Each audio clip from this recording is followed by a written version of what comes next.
Hello, this is the Stories Beside channel. I release videos every day for you. Subscribe and click the bell. Daniel pulled his heavy bag out of the dusty, smelly bus. He saw himself, his old bag, and the entire interior of the gasoline and hot dust-stained bus as dirty, wrinkled, and in need of immediate washing. The steps of the old bus were spattered with seed husks and small scraps of paper. Daniel slid his bag down them, kicked it squeamishly into the thick side, shaking it off automatically, and wiped away the sweat. What a heat wave this year! The passengers on the bus were drenched in sweat, but at least there was some breeze blowing through the open hatch, though the smell of gasoline booze was unbearable, and gusts of wind cooled people's faces.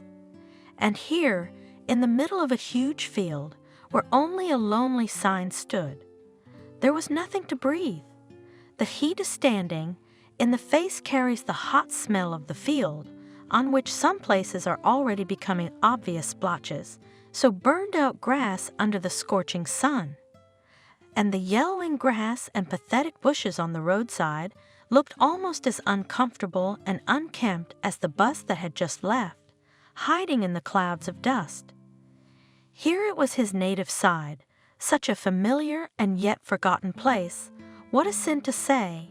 It looked rather shabby, his native village, there on the hill, and it was still 1.5 kilometers to carry the bag to it. He wanted to get here as soon as possible. After all the things he had seen in the past few years, Daniel was not interested in this landscape, or the village streets, which stretched from top to bottom and were clearly visible from here. He was a practical man. Rather than reminisce about unfulfilled dreams, he should think better of where to stay. He didn't want to go straight to Lucy's house. Daniel followed the path that led to the center of the village. His second cousin lived there. They hadn't seen each other for 10 years, if not more, and there wasn't much friendship. But his sister might let him stay there. It was good that Abigail didn't like his ex-wife Lucy, so maybe it would work out. Daniel recognized the old woman who was coming toward him at once. A tall, heavy figure approached from across the street, leaning heavily on a stick and limping on both legs. There was no mistaking her for anyone else. It was their neighbor, the terror of the whole village, strict and fair Clara. Since she had worked all her life as the head of a dairy farm, she was used to giving orders to milkmaids and half-drunk cattlemen with a thunderous voice. She was also known for the fact that she was not afraid of any superiors, and she always told everyone in the eyes what she thought, and she thought in the collective farm way, in the owner's way, so that everything was fair. That's how she defined her attitude to life.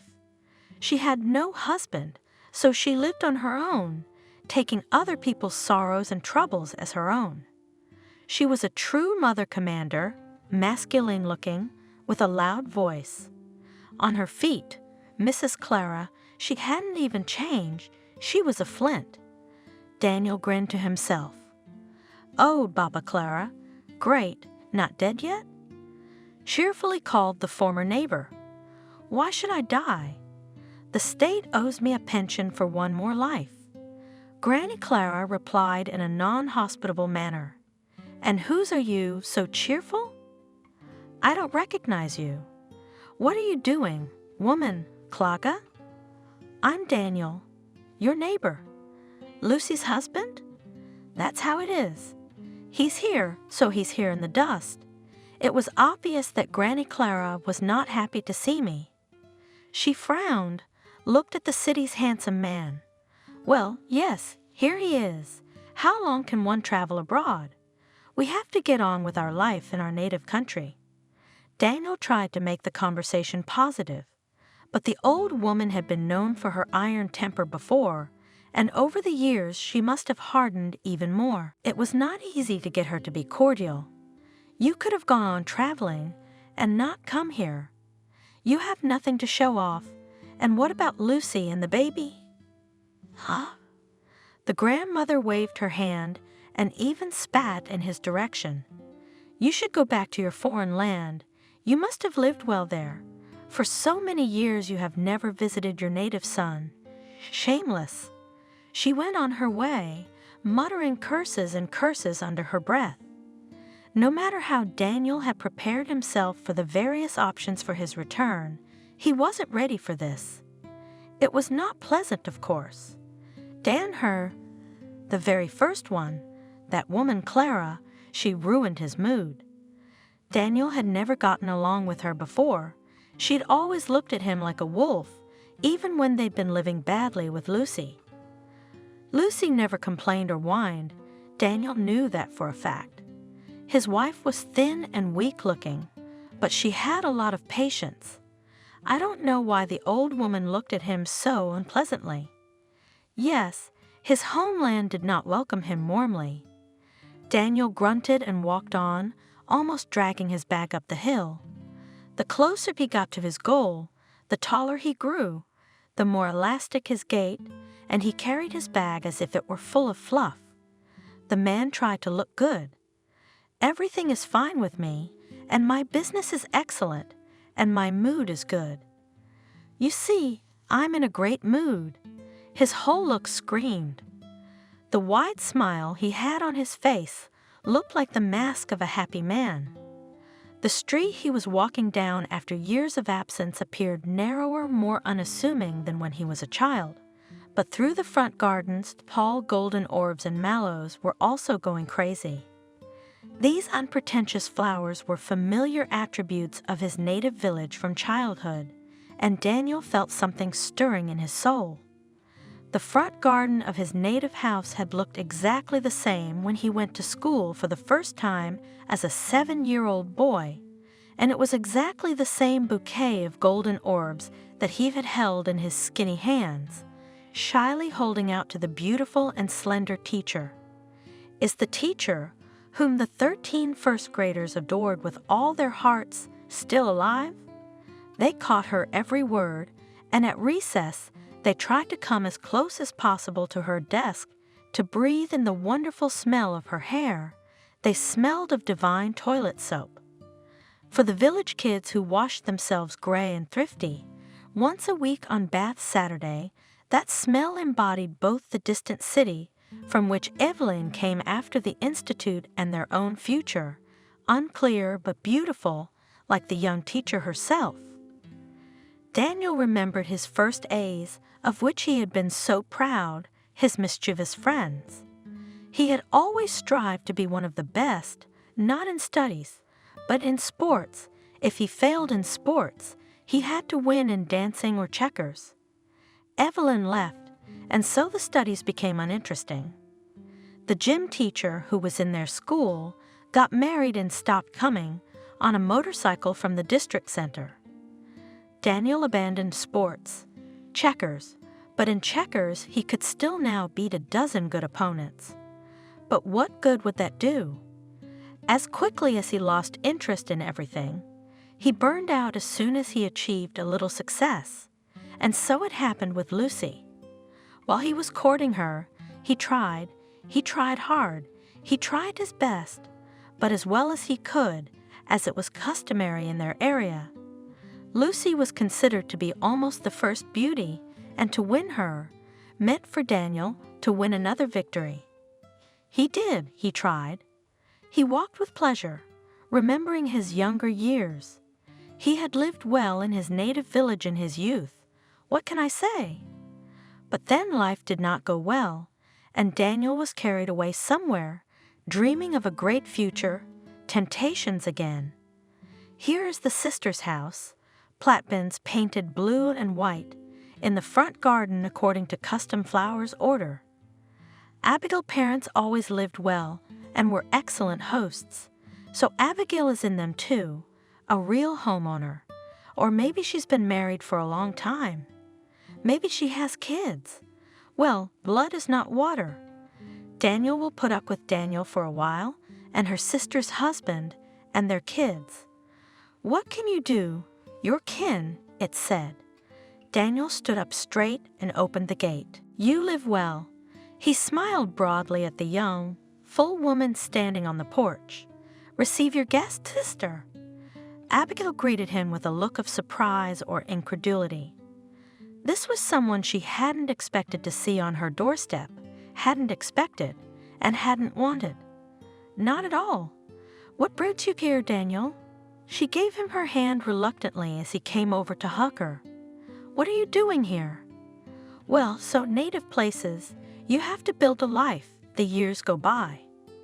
Again he repeated, as if justifying his arrival, from somewhere taken, as if memorized phrase. "But come in since you're here."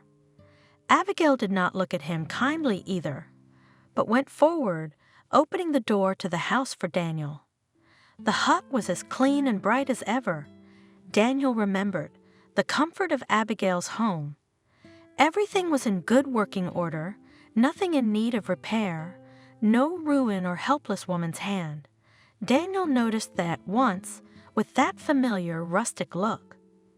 There was a portrait of Abigail with a handsome, curly-haired man hanging on the wall next to his parents' pictures. "Who's that?" "Your man." Unceremoniously, he pointed him out to Abigail. "Handsome. Have you lived here long?" "Is he at work?" "We live as long as we have to." The sister replied dryly, "He's on shift for a month at a time." Daniel was a little upset about her unknown husband, but she kept her spirits down. "Abigail, but I'll stay with you for the first time. Because, there's no telling." He waved his hand somewhere uncertain. "And what are you thinking of going to Lucy?" Abigail shook her hands in amazement. "I don't know, Daniel, but I'll tell you straight. You were mean to them. I wouldn't go near a man like that if he'd done that to me." Indignation was written all over the woman's face. She even turned away to the window, neither to eat nor to drink tea. She did not offer her brother. "You'll live a couple of days, so be it. And there, I'm not your friend, and I'm not an advisor, What you've done, no one is allowed to do." And Abigail looked her brother straight in the face. "Abigail, but why you? Why did I have to ruin my life?" Daniel sighed. The last thing he needed was a lecture from Abigail. Abigail laughed. "So you've fallen out of favor and decided to be a husband and father again." "Well, I am a husband and father, and what's past is past. I'm not a boy anymore. I've seen life. I've seen different people. I've traveled. I understand the value of real life, Abigail." Daniel was getting hot. He had not expected to take his sister's reproaches so seriously. "You can't change the past now, and I have big plans. I even have a lot of good plans. I hear that Lucy is doing very well." Abigail grinned as she listened to Daniel's outpourings and couldn't help herself. "Is that why you came back? Is the kitty licking the butter?" "Yeah." "Right. Lucy's doing very well now, and she's cured Mason, and she's got a new house, and she's got a lot of suitors. So I think you're gonna have to suck it up. You don't know how much Lucy loved me, do you? Kissing my feet on the ground to keep me going. Of course she believed you, simple as that. She got married. She was going to live well. She gave birth to a son for you, you fool." Abigail wiped her eyes, remembering vividly her own worries about Lucy and Mason. "Don't be so hard on me, sister," Daniel said peacefully. "I'll stay with you for a few days and look around. You'll see how happy she'll be when she finds out I've decided to go back to them." "Yeah, right?" Abigail was outraged. "You've been gone 10 years. What are you hoping for?" "Lucy, she's kind." Daniel smiled crookedly, convincing himself first. "She'll be glad to see me. You're a fool to be happy with you." Abigail cut him off. "You're mean, Daniel, really mean. No matter how you justify yourself, you're not a man. We'll figure it out." Daniel protested. "I was not the last man there either. I worked at the construction site. Do you know how I worked? Ask anyone. I worked hard. No one had Abigail to ask about him. and there was no reason to. She knew perfectly well who she was dealing with, lying and deceiving himself as always.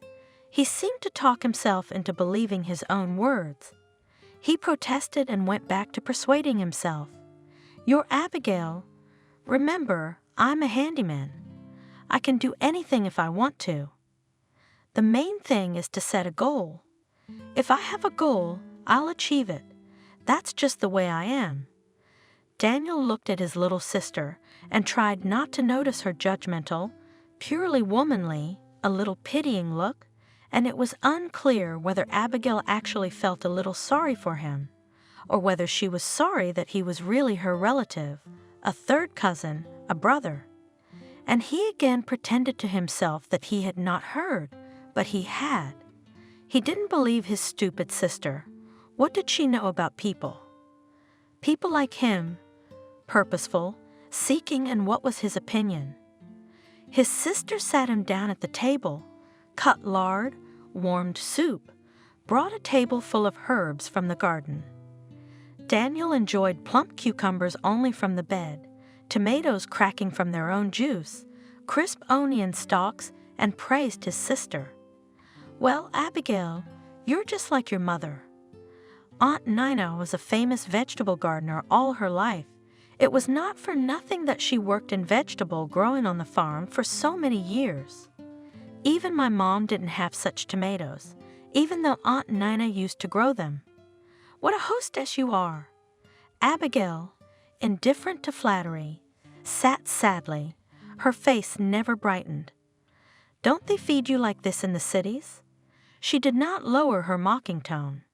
"When I left, I had never eaten such lard and pickles. Shoeing," Daniel said nonchalantly. "My native land, it's yielding." Little by little my sister thawed. "Daniel, you haven't found happiness in distant lands." She sighed contentedly. "Lucy, your Lucy, she left too. Yes, she didn't settle down either." "How did she leave?" "Where?" Daniel choked and stared at Abigail, froze with a cucumber in one hand and a spoon in the other. "Chew on that, or you'll choke on it." Abigail looked at him with annoyance. She came back later. "There were all sorts of rumors, but nobody knows anything. You drove off with your tail between your legs, but Lucy was as if her soul had been taken out of her. She never left the house, never talked to anyone. She lived in lockdown, then she moved away. For 5 years we didn't hear a word about her. We'd already forgotten her. But she came back. She came back 5 years later to your house and immediately started to build a new house on the plot." Daniel was silent, sitting there with a cucumber in his hand. "A new house?" he only asked in astonishment. "That's it. She lives with Mason in the old one, and next to it she builds a big one, just like a palace. You can admire it. She hired builders from somewhere far away, not local. Ours would at least know something, but these swarthy ones don't even speak our language. Moldavians? They live right there, at Lucy's, in the anteroom. Is it really true that nobody knows anything?" Daniel asked. "No. People went crazy at first. Where were you all this time? Where did the money come from? How did you get it together?" They tried to ask questions, but they wouldn't say anything. "How is she? Doesn't she go out for bread? What does she feed the workers? She rarely goes to the local stores. She goes to the city." Despite her model-like appearance, Lucy was a quiet and modest girl. All the girls in the village were big, tall, and overweight, blood and milk. Noisy, vocal local girls could hurt the unwanted groom with a strong word and stand up for themselves, and if necessary, to scoff and hard to get their own way. Among them and the newcomer was like a sparrow in a flock of crows, small and not loud. Daniel wanted just such a bride, and it was not hard to choose. She was the only one to whom his heart lay. "What do you see in that pale marshmallow?" Mother grumbled. She can't milk a cow. She can't draw water. She's a weak girl. She's of no use in the farm. There's Doris. She has tits like a dairy cow and strength like a man. My father is in charge of the grain mill. That's why the house is full. If it's built that way, my brother is a forester. I'd marry her. I wouldn't be in trouble. But that girl, Why do I need Doris, Mom? Daniel laughed. We already have cows. I don't have to milk her. I need a wife, so I won't be ashamed to take her out. Not a horse. I'm not going to ride it. I'm going to live. How are you going to live with a city fashionista? She probably can't even melt a stove. She's got one too. Daniel didn't listen to his mother. He liked Lucy, and her gait was smooth. He looked at her 100 times when she walked past their house from the library, and gray eyes, so big that you can drown, also looked, what a sin to say. But Lucy herself went away quickly. You can't talk to her. You can't hug her like your girls. She was very strict, but he liked that she didn't let anyone near her. One look as if threw the guys away. If anyone dared to laugh, to press in a joke in a corner of the club, hapless suitors were embarrassed and withdrew quickly, until friends did not notice the failure and did not ridicule. Daniel had been looking for an approach to Lucy for a long time. He went to the library as if he were on duty. He flipped through a lot of magazines at a long table, tried to talk, but only the girl answered in one word, short and clear. Daniel gradually got used to the printed word, just not a fool, studied not worse than everyone else. He was also well regarded at school, and he turned out to be a good electrician. Again, not dirty work, not near cattle, for example. He wore clean clothes, was proud of his specialty. In any place people like him are needed. He used to read, and Lucy used to give him books. And you, Daniel, have you read about McCluco McClay? You're always looking at travel magazines. Maybe you'd like it? And she held out The Man from the Moon. I read it. We discussed the book. From that book, their friendship began. You to me, Lucy, beautiful, more similar find a book? He asked, smiling. You have a talent for librarianship. Immediately see into the root, understand who is interested in what, and continued to shower the girl with compliments. I must say, his praise was heartfelt. He really saw in Lucy only good. And Lucy, bookish soul, finally saw in him, as it seemed to her, an interesting interlocutor with whom you can talk. At first, as usual, the conversations revolved around the books they had read, and Daniel was sly, trying his best not to give away his uneducated nature, not giving the impression that he was hearing about many things for the first time. More on that later. What only they did not talk about, fall and winter evenings, in an empty reading room. To tell the truth, this library was not such a popular and crowded place. Gone were the days when half of the reading room was occupied by young guys who were happy to sit at newspapers and magazines until the start of the movie. Regular readers, really keen book lovers, went in the afternoon. Children from school were also brought in during school hours or right after school, and then the quiet hall was filled with children's hum. Printed editions on the tables were scattered in all directions, under the children's quick hands. Children would come in whole classes, talking and laughing, and on such occasions Daniel would leave at once to return in the evening when Lucy had finished her work and was going home. It was especially good for Daniel to be here in bad weather. There were no people, no one walking in the rain or blizzard to the library. Outside the window of blizzard or rustling rain, you could hear someone slapping on the puddles, and the library was warm, the radiators crackling cozily, and he and Lucy just the two of them. He was enjoying himself, and sinfully proud. The prettiest girl in their village, there she was right next to him. If you wanted to, you could take her hand, stroke her blonde hair, and most importantly, you could stare at her as long as you wanted and admire the major movements of her hands, watch her speak, watch her lips part in a smile. About the big gray eyes, he would have liked to write poems, but only could not. He felt it all deeply, as it seemed to him, in his heart, but he could not tell about it, even if he died. "Lucy, let's go to the movies. They brought a good movie today," he said once he made up his mind. I must say, while they were talking about books, Daniel could still explain himself, but when it became clear that it was necessary to somehow move forward in the relationship, again confused. "Let's go," Lucy agreed unexpectedly quickly. "I saw the poster. I really wanted to see it. I'll come closer to the beginning and we'll go together." The guy was happy.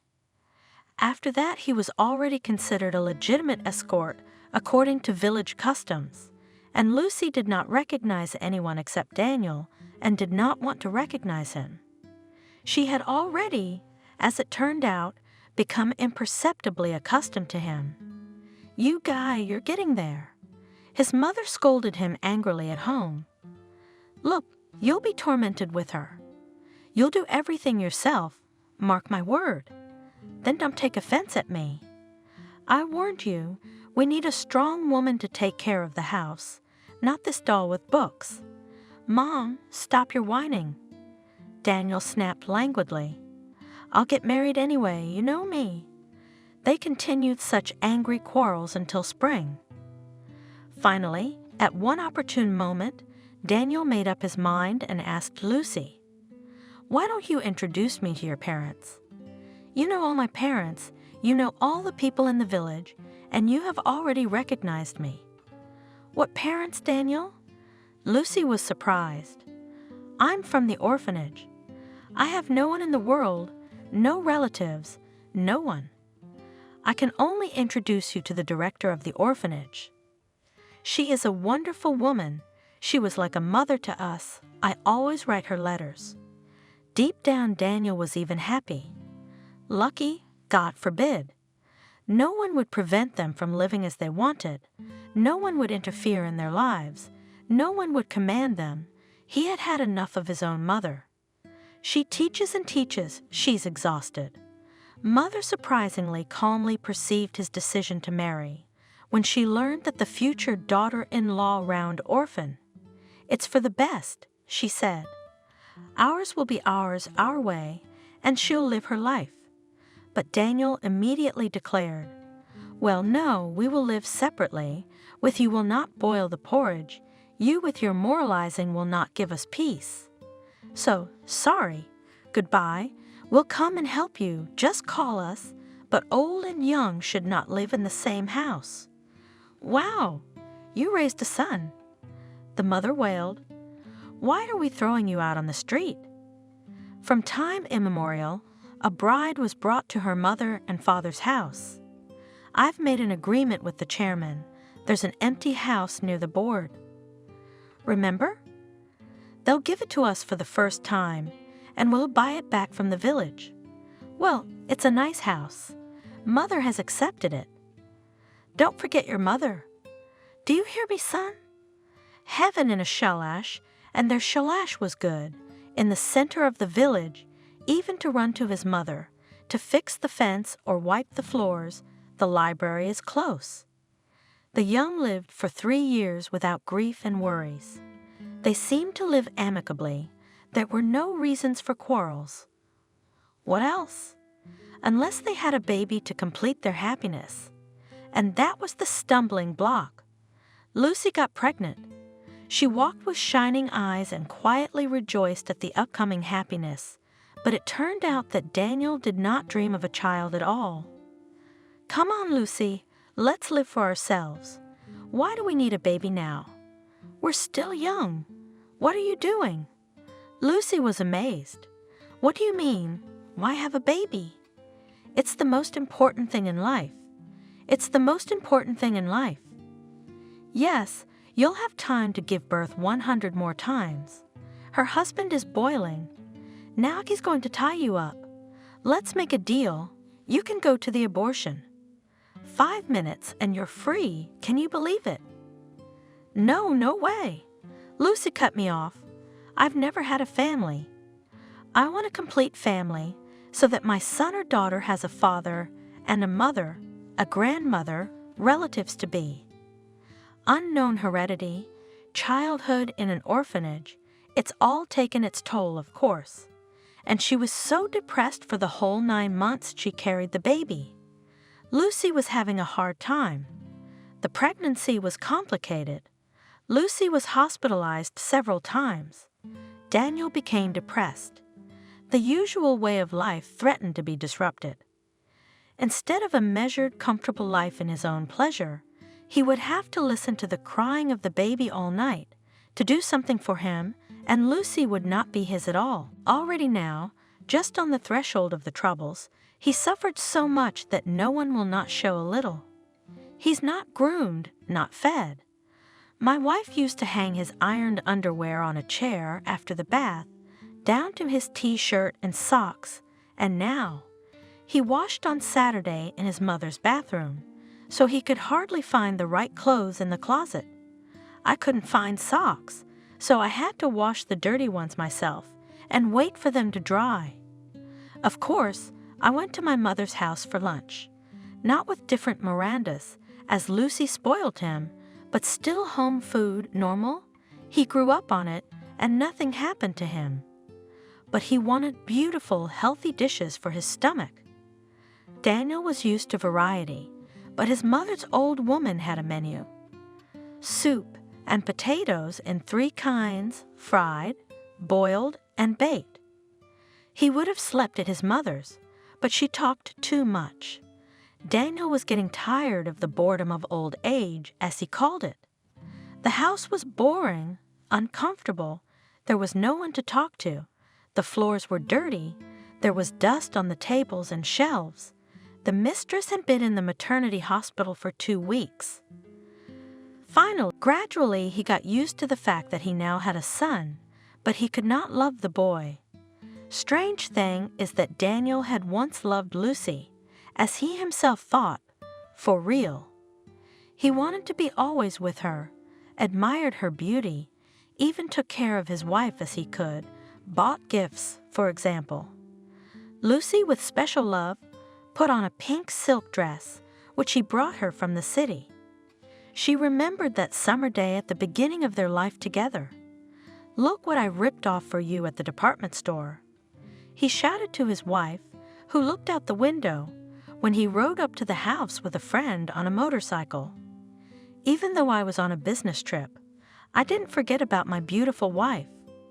100 women were looking at this dress, arguing, but I got it. And right on the street unfolded this dress of unprecedented beauty. Lucy just aghast and hugged her Daniel.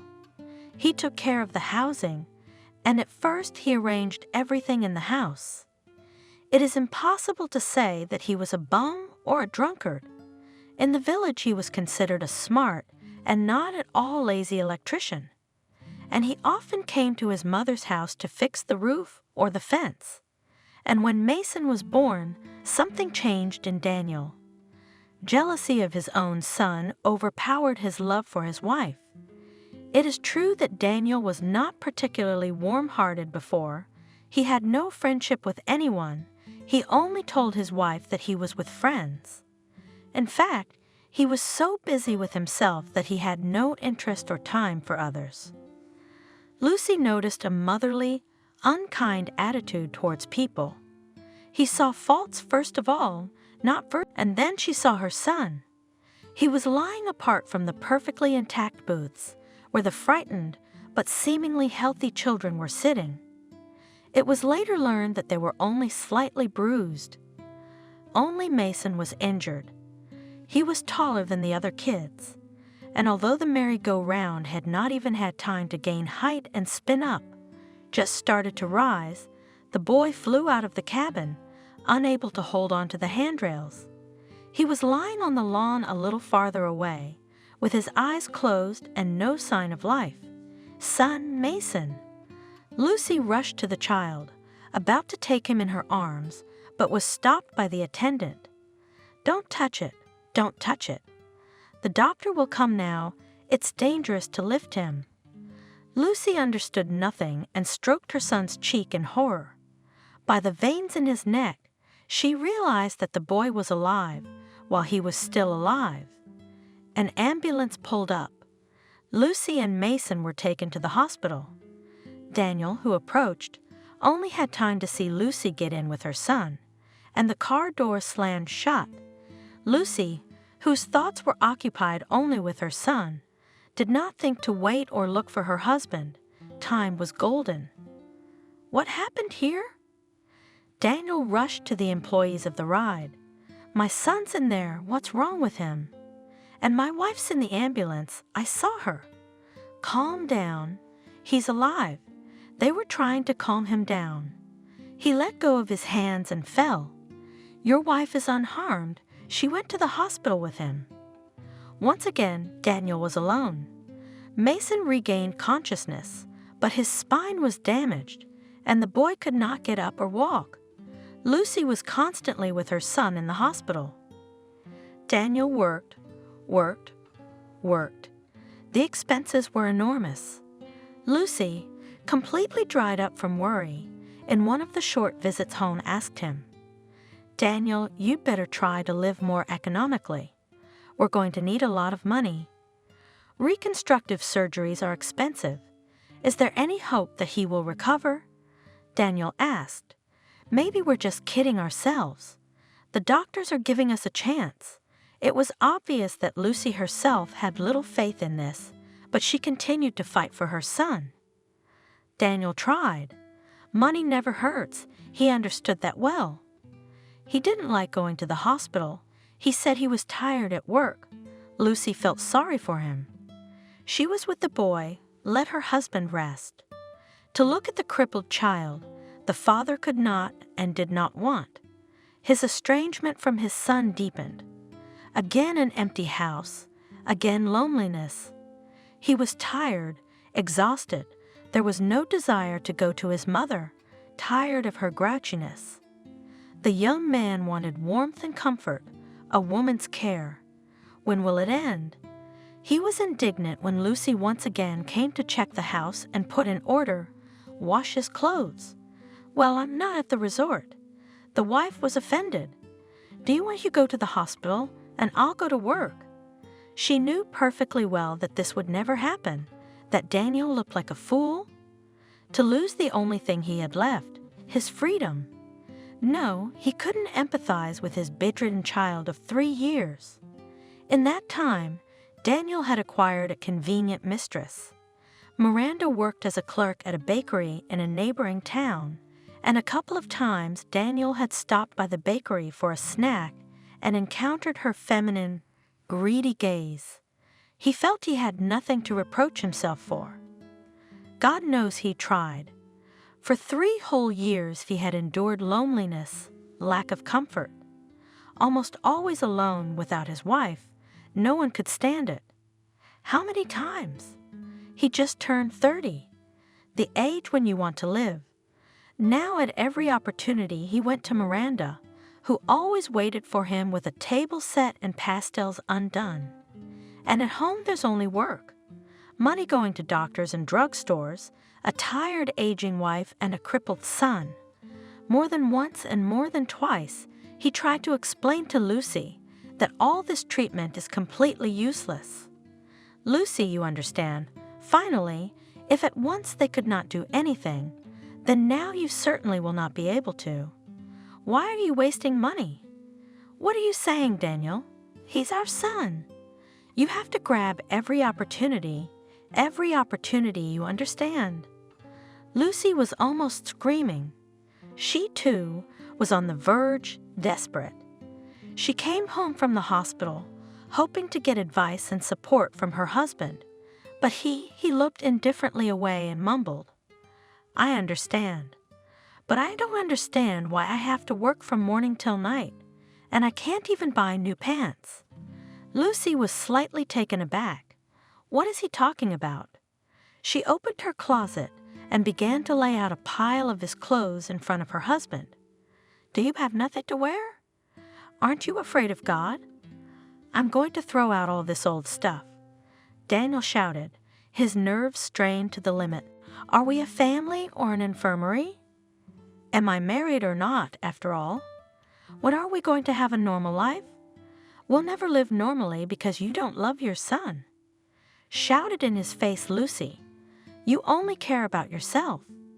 The woman's heart had long ago cooled to this man, but by inertia, she continued to consider him a husband and bestowed all the signs of respect. What is there? She served him even now, when there was no longer any strength left. And when Daniel went to town a couple of days later, she was not surprised. I'm going to visit my folks for a week, he said. At least I'll get some rest. Lucy did not understand his action, but did not dissuade him from going. Something about her unknown kin flashed in her head, but she did not even pay attention to such trifles. What did they mean compared to what she and Mason were about to face? Daniel had already arrived at his perky barmaid's house in anticipation of the festivities. Daniel, she cooed, I finally have you. How long have I waited for you? Well, I'm not letting you go now. Yeah, you won't. Daniel laughed, pleased with the warm welcome. I'm a free bird. I love freedom. You can't bait me. We'll see about that. Miranda purred, taking off his shirt and kissing him. Maybe I will, or maybe you'll want to stay with me forever. Oh, Miranda, you're a hot woman, Daniel whispered between kisses. Do you want to deprive me of my last strength? After a long lovemaking, supported by food and alcohol from the famous buffet, the luggers lazily discussed the situation. Leave them alone, pulled Miranda. The child is an invalid. They used to put such children in an orphanage, and your clutch will never be young and beautiful, Daniel. What do you need her for? Look at me. She stood up on the bed, stretched her bare arms toward him, stroked her thighs and looked languidly at him, urging him to appreciate her feminine virtues. Wow, how appetizing. Daniel laughed and drew her back into bed. Everything he was used to was here, everything he needed for a comfortable existence. Daniel was leaning more and more towards the option that Miranda had suggested. Okay, Miranda, I'll go there. I'll settle some things, and I'll be with you forever. Oh, Daniel, Miranda shrieked and hugged him with renewed vigor. How wonderful! You and I will go to a faraway place where no one will bother us. 2 weeks later, Daniel returned home. How miserable it seemed to him now, their home together with Lucy. He looked around. Nothing was dear to him. Nothing was nice. Of course, they had already paid the full amount for the house, along with his wife. So Daniel reasoned that he would leave the house to Mason and Lucy, and he owed them nothing more. That's it, he said to himself firmly. That's it. He'd been going to Miranda's house for a year. No children, no relatives, a nice place to live. Why shouldn't he live there? She's dusting him off, and then we'll see if Miranda's right. They should go to some big construction site. They're not hard workers, of course, but they want the money. Daniel prepared for the conversation carefully. He waited until Lucy and her son went to the hospital for another doctor's appointment. He went through his belongings and carefully put them in his bag. He also counted the money that Lucy had collected for her son's treatment and carefully put it in his pocket. After all, he was the one who earned it, so what should he do? To show up empty-handed at Miranda's as if he were a pauper and a beggar. He had everything ready when Lucy and Mason came back. Lucy looked at the suitcases right away. Are you going somewhere? You just got here. Yeah, Lucy, I'm leaving. Lucy was confused. What do you mean you're leaving? Where? I'm leaving you completely.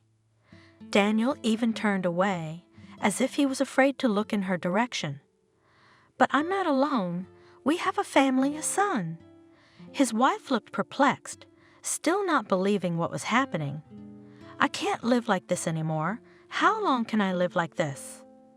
Daniel atomized himself.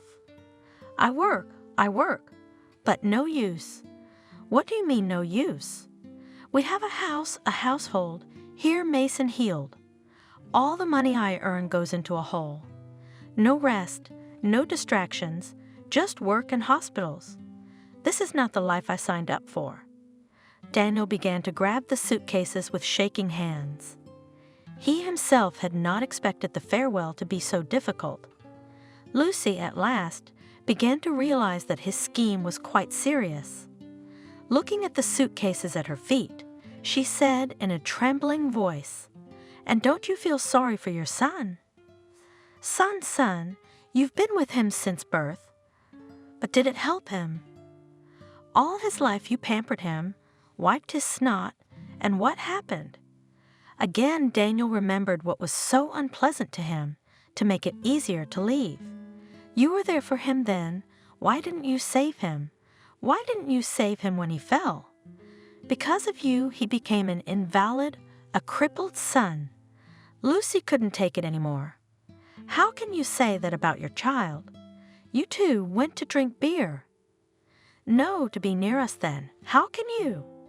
She finally burst into tears, which had been in her eyes since the beginning of the conversation. "I'm telling the truth. I pampered him, so he sits all day long. He'd be back on his feet by now if you hadn't dragged him to hospitals. There's no life. You say family. What kind of family are we? You're always going to doctors, and I'm alone. You work like hell, and you don't even have hot soup at home, let alone a family. How will we be without you, Daniel?" Wailed Lucy, who could not understand her feelings and only cried. "Will you go to work, Hal? Stop driving him back and forth. You can't get new legs. He'll sit alone. He's not a little boy." Finally, Daniel gave out all the things that had been driving him crazy for years. It was as if a long-standing boil had burst. "How could it be, Daniel?" Lucy asked through her tears. "The doctor said today that in 3 months we will be admitted to a clinic in the capital. This is already a 100% guarantee that the treatment will help. They work miracles there. It's the same story again. Lucy, how can you not get tired of believing these charlatans? I've been working for years for their money." "Enough. But we've waited so long for this, it's only a matter of time before Mason gets back on its feet. You'll see." "No, I've had enough." Daniel firmly threw away his wife's hands that were reaching for him. "Daniel, for God's sake, don't leave us in our hour of need. I won't say a word later. I won't reproach you. But help us now. It's only 3 months." Lucy sobbed and threw herself on her knees at his feet. He only looked down at her squeamishly. "Don't make a scene, Lucy. You're not the first. You're not the last. You'll have an even easier time without me, lonely one." And he let out a hoarse laugh. How many times can you believe this nonsense? The exhausted wife continued to cry, sprawled on the floor near his feet. There was the familiar squeak of wheels on the uneven boardwalk, and out of the corner of his eye Daniel saw Mason pull up in a wheelchair. "Mom, don't. Let him go." Daniel yanked his leg out of Lucy's hands and stepped toward the threshold, stopping. "I took the money there. I was the one earning it. That's why I took it. I have to start somewhere too. I'm leaving you the house." He stood there for a while, thought about it, decided to make a final threat. "Don't file for alimony, or I'll sue you for half the house." Lucy sobbed with more despair, and he hurried out. I didn't want to hear her make a monster out of him. As I was closing the door, I turned around and met my eyes with my son. It wasn't a child's look. It was a look of disgust and hatred, a look that made Daniel uncomfortable. For the next 10 years, wandering through other people's apartments, lounging in other people's beds, He remembered Mason's deep eyes. All the happy moments of his life were poisoned by that look. Daniel returned in Abigail's downy feather beds. He was stuffy and heavy. Oh, life! He longed to return to his native village. He thought he'd finally find peace and serenity. But what happened? While I was remembering, I got so excited that I couldn't sleep at once. Lucy was alone with her troubles. There was only enough money in her purse for one trip to the store. Her mother-in-law, a complete stranger, had never helped her and Daniel's family in anything. She only taught them and demanded help from her son. Lucy recalled how on her grandson's birthday, the old woman sat at the table with tight lips. She ate the food with her daughter-in-law's pleasure, but never once praised the treats. As a gift to her grandson, she brought a 100-year-old yellowed piece of cloth. That's what kind of material used to be. It's unbelievable. 10 years in the trunk, and as if it was bought yesterday. On Lucy, you can make a shirt for your little boy. And with a proud look she gave the gift. Lucy couldn't remember any other gifts from her mother-in-law. Now that Daniel had left her and Mason to fend for themselves, the old woman was beginning to slander her daughter-in-law. What could she expect from an orphan? She's a promiscuous girl. She was like that when she was young, and they probably kicked her out of town to the country. Who would want her in town? Come on, you're lying, said the kind-hearted neighbor. She was a clever girl, beautiful, until they got into trouble. And your son left her with an invalid child. And he's an invalid because of his mother. How come? How do we know what she did to him? Maybe she's pregnant. What'd she do to keep from giving birth? Maybe he's not Daniel Mason. Oh, I think you're a witch, Betty. The neighbor used to say in her heart, you've been like that all your life, and you've gone completely mad in your old age. You are slandering your daughter-in-law, but she's a hard worker, Modest, and what a vegetable garden she has. Look, cleanliness and order everywhere. What order is there? It was only Daniel who kept everything in order. The old woman was bent. Why don't you tell me how she used to come to your house and scrape out all the dirt? All the years she cleaned your house silly, she wanted to please you. I don't have a mother of my own, says Aunt Molly. It's not hard for me to help Mother Daniel. She's ill. But you're shameless, sitting there gossiping. Aren't you afraid of God? Betty has quarreled with her friends and is alone. Her daughter-in-law is now her first enemy. Her grandson doesn't go, and her favorite only son, the beauty and pride of his mother, has left. And that's it. The old woman became ill often, and then she collapsed. Lucy, no matter how kind her heart was, could not take care of her mother-in-law. She was left completely without means of subsistence, what to speak of the treatment of her son. Day and night, exhausted woman's brain was looking for a way out. What to do?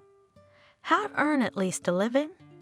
While it was summer, she and Mason saved the vegetable garden, lost weight, but did not starve.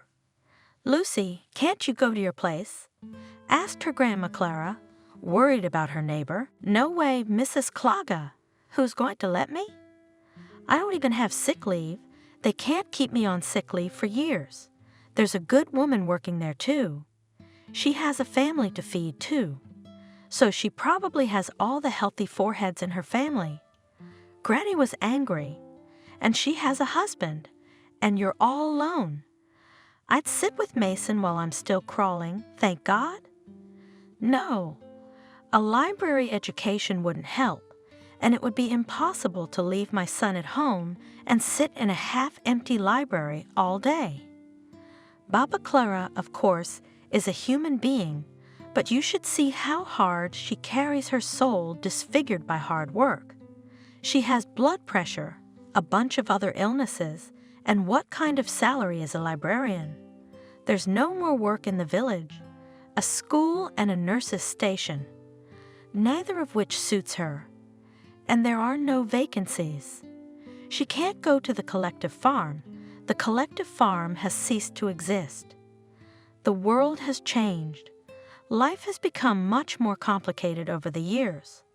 Lucy is still only 28, and she feels like an old woman with only one joy, her son.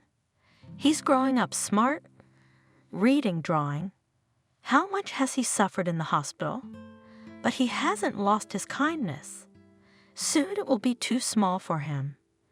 Mom, why are you so sad? No, son, I'm fine. I'm just thinking. About what? I'm thinking about how we're going to live our lives. Mom, you'll figure it out. You're the smart one. And he reaches for his mother to hug and kiss him.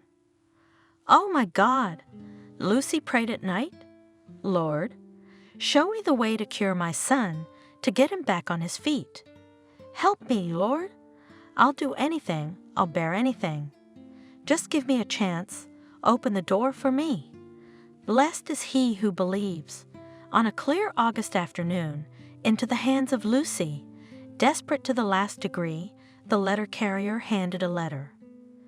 From Margaret. Lucy gasped. Mommy, who is Margaret? Asked Mason. Oh, Mason, this is my very, very soulful friend. An orphan? Mason loved his mother's stories about her childhood. Yes, from an orphanage. Lucy hastily opened the letter and began to read. My dear friend, Margaret wrote, I'm writing to you from far away. How did I get here? It's a long story. I've been here for 3 years. I came for the money, but I think I'll stay here. You and I always dreamed of having a house, a bunch of kids, a family. So I decided to make that dream come true, to earn money to buy my own house. I didn't get an education. I knew I'd have to work wherever he put me. I was ready for anything, but I didn't think money would be so hard to come by. Yeah, the pay's pretty good here.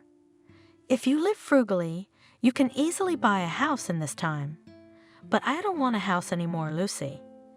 I don't want anything because I'm never going to have a bunch of kids or a family. I met a nice guy, local. We got close. We were going to get married. He worked as a foreman for loggers, and loggers here are mostly ex-convicts. It's a remote area, you know. They respected my Eric. I won't say anything bad about the laborers, but once 2 of them got drunk and started fighting, pulling out knives. Mine doesn't tolerate such things. At the workplace in the middle of the taiga, it's not allowed. So he went to break them up, even though they were angry mad. They didn't mean to. I believe they meant no harm. Yes, but one of them, in a fever, went right through my Eric's neck. How can you save him? I was pregnant at the time. Trouble doesn't come alone. I turned black with grief. I lost my little girl. The doctors said no more children. There's no reason for me to go to the big land now. Here at least I can visit Eric's grave, but there I have nothing.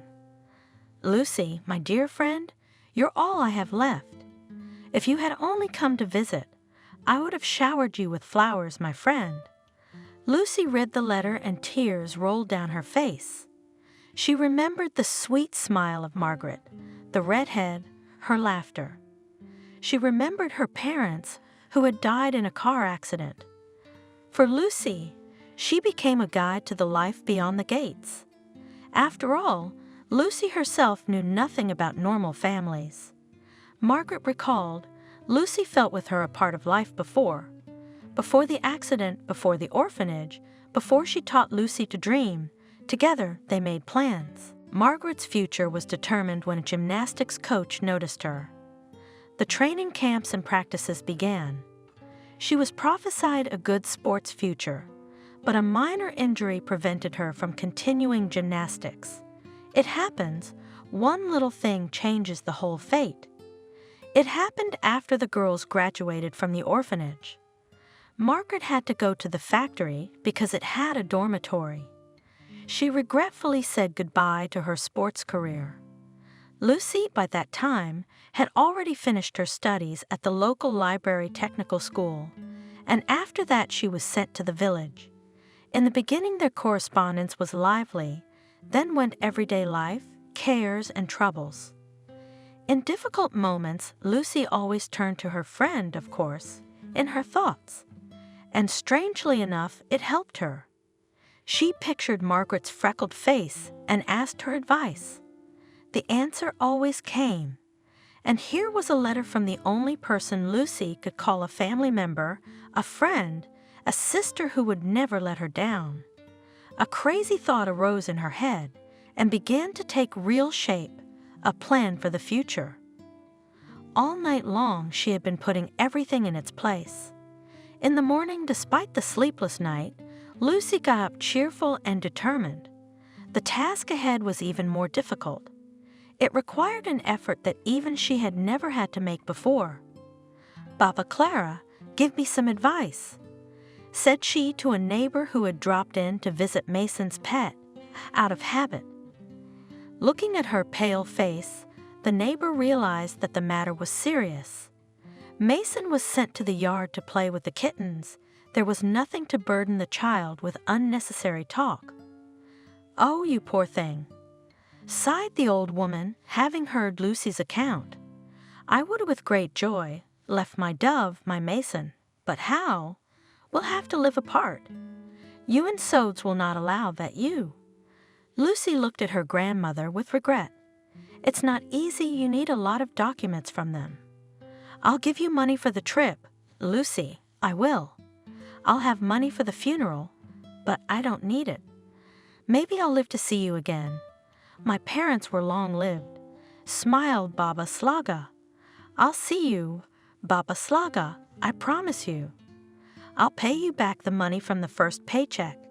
She hugged her old friend and cried. "Why are you crying? You should be happy," grumbled the old woman. "You have such hope. That's what hope is. He will put you to work, support you for the first time, and Mason, suddenly, it will be good there with the doctors." At these words, Grandma Clara did not notice how she took out a huge handkerchief to hide her tears. She began to blow her nose noisily. Now the hardest thing is to explain to the child what and how. "Oh, it won't be easy, Lucy." "I don't know how it will be solved, Baba Clara." Lucy sighed. "It's all right. He's a boy, a sensible man, a kind soul like yours, and there's no one between you. You're the closest people to each other. You'll understand each other." "And what about the house, Baba Clara?" Lucy asked. "It's not good for it to be empty. It's not good to sell it either. My son, it should not remain homeless, and I will not have time before the frost. And you, Lucy." Clara's on a roll. "You go to the school principal first, and also to Benjamin, our former chairman. They are experienced people. They will help you. Every year some of the young people come to the village to work, and they'll settle them in your house. It's warm and the place is good." "That would be very good, Mrs. Clara." "I don't need money, just as long as the house is reviewed." And so it was agreed. The conversation with the son was difficult, but Mason accepted his mother's decision surprisingly calmly. "Mason, do you want to walk like before?" Mom asked. "I do." Her son looked her straight in the eye. "But we cannot go to the treatment. We have no money.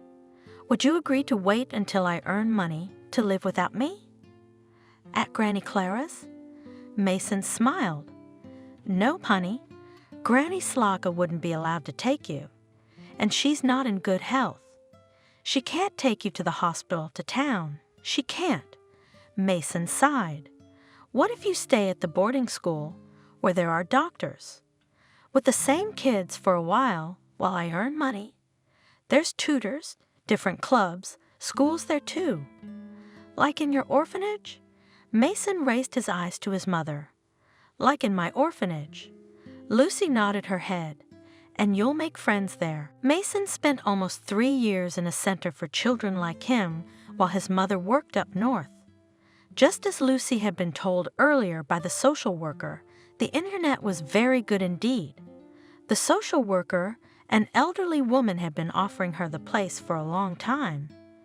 Realizing how hard it is for a single woman with a disabled child, "You made the right decision, Lucy," she reassured her.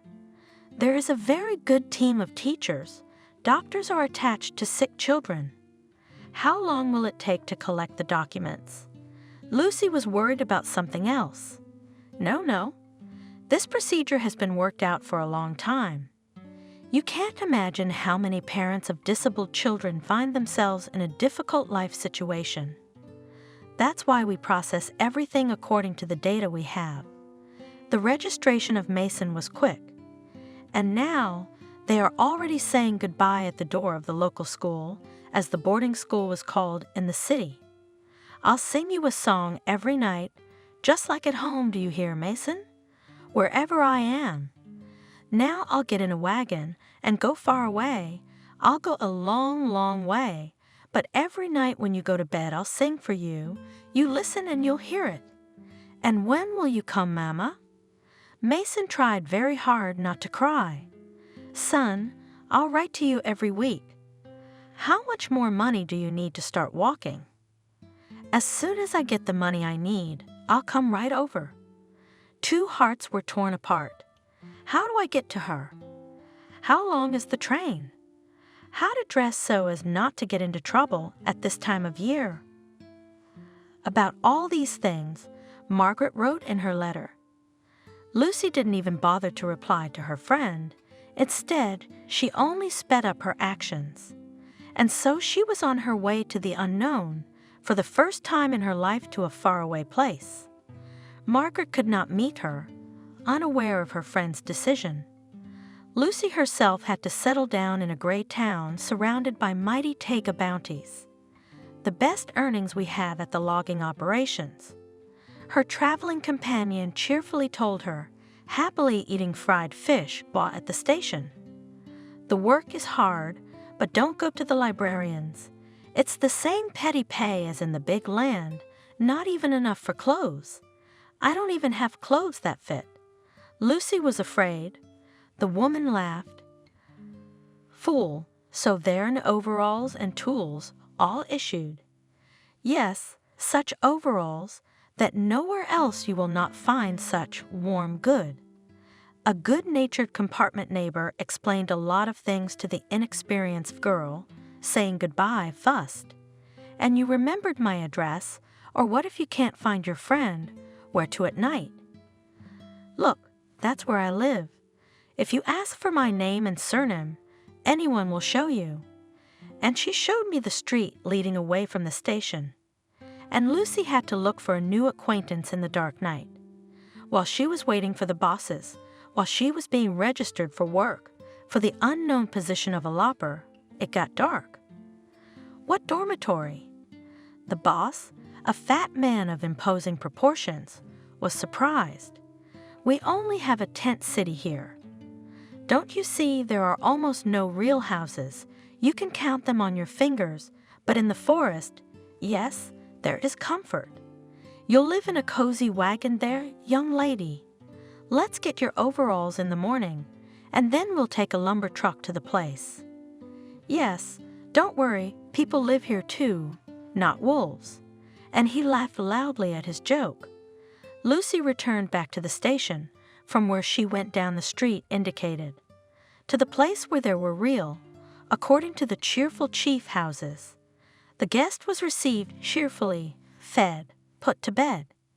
In the morning, sitting in the high cabin of the car, Lucy gazed into the faintly lightening distance. She was not a coward, but she did not feel heroic. Only ashamedly thought that yesterday she had missed the evening treatment.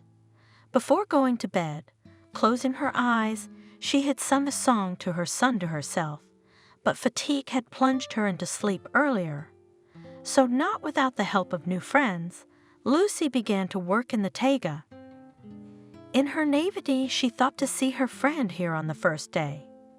If only she knew how many 1,000 people were cutting wood and chopping off limbs, stacking huge logs on more loads. So far spread the lands of this timber farm that Margaret, she met only thanks to the word-of-mouth radio, through many fellow travelers, sending her greetings. All the more joyful was their meeting. "Come on, Lucy, I'll talk to you, so that you can be transferred to us," Margaret said. "Everyone knows me. I'll talk Charles into it." Charles was the name of the bulky boss who'd hired Lucy. "He'll fight, of course." Margaret smiled. "He'll say, 'You can drop your lady stuff,' but he can also transfer, he's Sutton. And Lucy is already used to her brigade." "No, Margaret," she answered. "My take care of me, do not laugh at me, patiently teach me everything, as I am now from them at once, only to a friend under the wing got. I'll stay at my place. Now we'll be near each other, I'll see you." The work was hard, the day was like another day, my hands fell off by evening. The frost dried my cheeks and tore my lungs. In summer, mosquitoes and nuss, the heavy, hot cedar spirit. People tried to take fewer days off so that they could work and go to the land sooner. Someone strived to earn money and chased the intended amount, but only few people succeeded. In 3 years of hard labor, Lucy had aged 10 years. Every once in a while, she looked in the mirror and was horrified. Would Mason recognize me? She wrote to him every week, received cute drawings, then letters from her son. In spite of her age and ailments, Grandma Clara visited her favorite boy at the boarding school several times. There was a bus to the city. That comforted Lucy a little. "I owe my whole life to Baba Slaga," she told her new colleagues. Especially she became close to an elderly woman, Camille, who arrived in place of the cook who had gone home. It would be more accurate to say that the old woman was very insistently asked to work. She had long been retired, agreed only out of respect for the past merits of the boss, if humanity can be considered a merit. She agreed, Camille, to replace the cook who had left for a while until someone new arrived. Her health had been compromised by years of living in these parts and hard work. Since she and Lucy lived in the same trailer, there was no end to their conversations. Camille was attractive in her modesty and simplicity and could give good advice. She had lived in this area for many years. "How did you get here, Camille?" It was a question that excited Lucy very much. "I was a romantic girl," she told Lucy. "A gymnasium girl of the type who fell in love with a man to death, and he went to prison. He did time, and after his sentence, he was exiled here." "What did he put you in prison for?" Lucy asked. "Surely you couldn't love a thief or a murderer." "Don't be silly, child." Camille dismissed him. "He was a man of noble blood, a lawyer by education, from a fine family, father a professor, mother brought up children. She fulfilled the true purpose of a woman, mind you." "Oh my!" Lucy was surprised. "So what happened?" "Human meanness. My lover had a friend whom everyone knew and loved. Sebastian trusted him without measure. They worked in the same department, positions of almost equal importance. It was necessary for this friend, somewhere in the corridors of power, to hear that Sebastian is prophesied in the chief's promotion, so he is prepared. He was a noble man, his honesty was noble. Why not take it up a notch? But suddenly he was angry. Why Sebastian, not him, was being promoted? So he wrote a denunciation. Was a mere denunciation believed and imprisoned? Lucy was horrified. The time, Lucy, was such that for any sneeze in the direction of the revered portrait could be imprisoned or shot, and no one would even know about the shooting. How did you find out about it? This friend was never promoted anyway. In time, he bitterly regretted what he'd done. He didn't think that Sebastian would die here, and soon that man's wife was also taken on the workers' complaint. She was a doctor and of undesirable nationality, and his friend loved his wife. Childless, he was going crazy with loneliness, and his conscience must have tormented him too. He left the confession and trusted it to a trustworthy person, and then he took his own life. He knew his wife would never come back. What kind of man is he? Lucy was outraged. He took the life and happiness of so many people, and himself too. My husband is the same, and I'm sure he won't be happy either. What did he do? Is he the reason you're here? Camille asked. Because of him. Lucy sighed. If he had been a faithful man, honest, he would not have left me and my son without money. How did you decide to go to such a terrible place? You're an educated girl. You could work a little. You'd have enough for bread and potatoes. Lucy told the old woman her story without hiding or embellishing anything. At the end of the story, tears spurted from her eyes. Poor girl, said Camille, holding Lucy's head against her chest.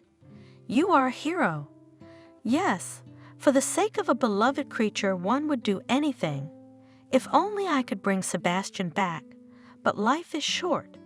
It's been many years since he died, and here I am, needy and lonely. Be strong, Lucy. Since then, Camille had been discreetly patronizing Lucy. So, kind, though seemingly stern, she was always making sure Lucy dried her clothes, tucking in better pieces of food in the dining room. She knew Lucy wasn't just making money, she was saving her son. Soon, a new cook arrived for their job, and Camille said a warm goodbye to everyone and departed for the town where she had a tiny room. A month later, an old woman suddenly came to Lucy's brigade again, waited until lunchtime, called her over to her, and, unnoticed by the others, showed her the corner of a puffy envelope. Here's the money, she said in a low voice. Lucy wanted to say something, but the old woman signally ordered her to be silent, quiet, and they killed for less. There are all sorts of people here, God forbid, and don't even think of refusing. I have no relatives. I'm going to die soon. They'll scatter like crows anyway, and you'll have a job to do. Go away, save your son and yourself. No one has ever taken good health away from here. How old do you think I am? 100 years old? I just turned 70. There was enough money to do 3 Mason surgeries. Lucy took the money and left. My son had the surgery, and he started walking. Restoring mobility was a long and difficult task, and it required a lot of money. It was only Camille's gift that made this miracle possible. Mason worked with the best physiotherapists, practiced physical therapy, and constantly strengthened his legs. And a year later, Lucy returned to the distant Tega town and took Camille to herself. The old woman cried, almost kissed her hands, saying that she had acquired a family. She had grown old, but she kept her activity and lively mind. So the 3 of them lived together. Camille worked hard in the vegetable garden, helped Lucy a lot around the house. It seemed there was no skill she didn't possess. Babs, Camille, where did you learn to do that? Mason wondered, munching crisply on her baked waddles. At Granny Clara's, and they're not so tasty. But don't tell her that, she'll be offended. Camille and Mason looked at each other conspiratorially and giggled. Both old women had a temper, but their age, their shared memories of the past, kept them close friends. They often posed on the bench, one big as a bear, the other small, dry gray knot on the top of her head. Nothing of Lucy's past life in the village, of course, was recognized. The old women were silent as partisans. Lucy made a pie in the morning. While she was making the paste, preparing the filling, the sun rose quite high. I'll be ready in time for lunch, said Lucy, and began to heat the oven. At that time, a dog barked in the yard. Lucy came out and was stunned to see Daniel standing on the other side of the gate. He was smiling at his ex-wife as if nothing had happened. Following her mother and Mason went outside to see who it was. The dog didn't usually bark at his own, so it must be someone else. Lucy walked to the wicket gate, throwing to her son on the way. "Mason, get away from the sin." The son walked slowly toward the house. Lucy did not look in his direction. Her heart was tearing out of her chest. The hated man stood on the other side of the fence and smirked. He hadn't changed much even in those 10 years, only became, as if shallower, uncasey, and maybe now the ex-wife saw him with different eyes. "Why did you come?" Coldly, Lucy asked him. "Go where you came from. There's nothing of yours here." "I didn't come here to demand anything." The smile slowly fell off Daniel's face. "I came back to check on you. We're not strangers. What are you doing here?" "Your money's gone." "I took it all. I didn't even leave any money for my son's medicine." Daniel, of course, didn't expect a warm welcome, but it was the first time he'd seen Lucy so angry. He's her lawful husband. She could still behave more decently. He decided to take offense. "Why did you do that?" "But it turned out so. But I came back, and you're not happy." "Daniel, are you serious? After all these years, after what you did, you think you can just come back? I know you're single, so you were waiting. For you?" "Waiting?" Lucy even choked with indignation. How insolent is he? It disgusted her to look at his fat face. "What did I do?" "What? I ask you. You live happily, everything is fine, and then this is my house too. You a shoal." The woman barely restrained her anger not to attack her ex-husband with fists. "Go away." "What shared house? You stole the money that was prepared for the child's operation. You left us in a position we wouldn't wish on an enemy. You haven't paid a dime of child support. How can you even say that?" Suddenly, Lucy saw Mason standing next to her. He had a shotgun in his hand. The guy threw it down and aimed it at Daniel and said, "Go away, and don't ever come near our house." Daniel turned pale, but then pulled himself together, remained standing where he was. Then he swallowed and said through the force of it, "What are you threatening me?"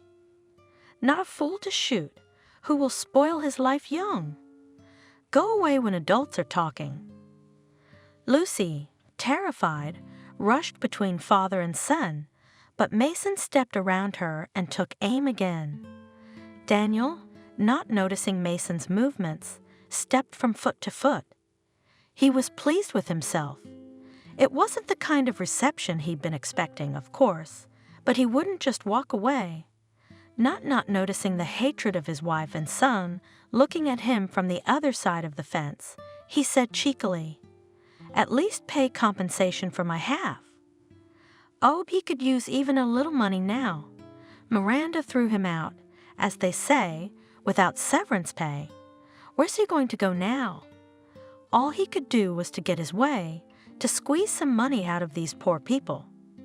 Daniel looked up and saw Lucy trying to take the gun away from Mason. To tell the truth, he was afraid that a stray bullet would fly out, and then all his dreams would be over. But then an old lady appeared next to Mason and Lucy, as if from under the ground. She gently took the gun from Mason's hands. "Don't do it, grandson. He's right. Why would you ruin your life? For something like this. You got everything to look forward to, but I got nothing to lose." And Camille very professionally dropped the double-barreled shotgun. Daniel, despite his fear, even laughed. What a scene! Her graying head barely sticking out of the ground, but she grabbed the gun with her bony hands instantly and pointed it at him. What a laugh! Daniel heard the old woman's creaky voice. "Do you know your name?" Daniel, right? Well, I was the best hunter in my time. No man could compare to me, and I wouldn't miss a boar like that. The first shot went in the air. Daniel jumped with surprise. His desperate fear came back to him. With a mocking smile, looking at him, Baba Camille said, "The second shot is usually at the knee." And she began to slowly lower the gun down.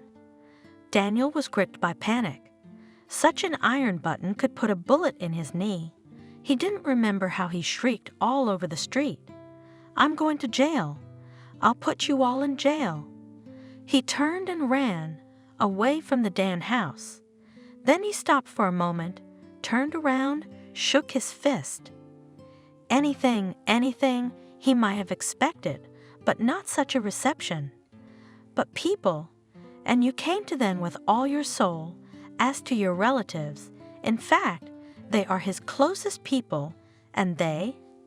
A shot rang out again, and a small fountain of pebbles and sand appeared under the man's feet. Daniel shrieked and ran. Turning down another street, he stopped to catch his breath. What to do now? Nothing good had come of his attempt. He would not be able to use his wife's services as he had done 10 years ago, and live happily in a free apartment. As he now called it on Miranda, his former home, his home too. The thought hit Daniel's brain like a red rag on an angry bull. "I will," he repeated, again strengthening himself in his hatred for his ex, his wife and son. Knowing his goal, he walked confidently toward the police station, which was located where he had been in previous years. Before opening the doors of the police station, Daniel shook himself off, breathed and gathered his strength, and then he shook himself back to his former indignant state and stepped inside with determination. "Hello, who can I complain to here? I was just almost shot outside my own house." And the freckled boy in a police uniform, sitting behind the window of the duty officer, looked at him indifferently and lazily said, "Come on, there have never been any murders in our village. But come with me now, I'll show you who shoots at the feet of peaceful people and threatens to shoot them to death. Who attempted to kill you, citizen? The old woman's crazy. She belongs in a mental institution. She might shoot someone else. So what? Does she have the rifle?" The officer on duty asked with a sneer. "A hunting rifle. And rest assured, she handles it like a pro." Daniel, at the memory of the accurate shots, was again seized by an unpleasant feeling of threat to his life. "Show me your papers as a citizen." Daniel took out a passport from his inside jacket pocket. "Ah, so you're Mason's absconding father?" the policeman asked. "I see a familiar face. I remembered you. You worked as an electrician when I was still in school." He didn't look happy to be recognized. Daniel was forced to write a statement, and at the duty officer's request, he rewrote it 5 times. There was even a suspicion whether it was done on purpose. But the freckles of the young officer on duty looked completely serious. So Daniel resigned himself to rewriting it. "We will take all measures, citizen of the victim." The policeman reported, for some reason, without calling Daniel by his surname. Did he dislike the surname or what? Daniel sighed and quietly went back to Abigail. Maybe his sister wouldn't say no to another sleepover while the police dealt with the assassination case. Daniel wasn't going to let it go. At least let them compensate him for the moral damage. They must have plenty of money. Lucy had built a house in his yard, by the way. Tomorrow morning he'll go back to the police station. He'll get what he wants. He should have threatened to go further, to the prosecutor, if anything. The police couldn't find any weapons, and they weren't looking for any. All the neighbors confirmed that they were outside at the time, and they didn't see anything like what Daniel wrote in his statement. He never showed up in Lucy and Mason's lives again.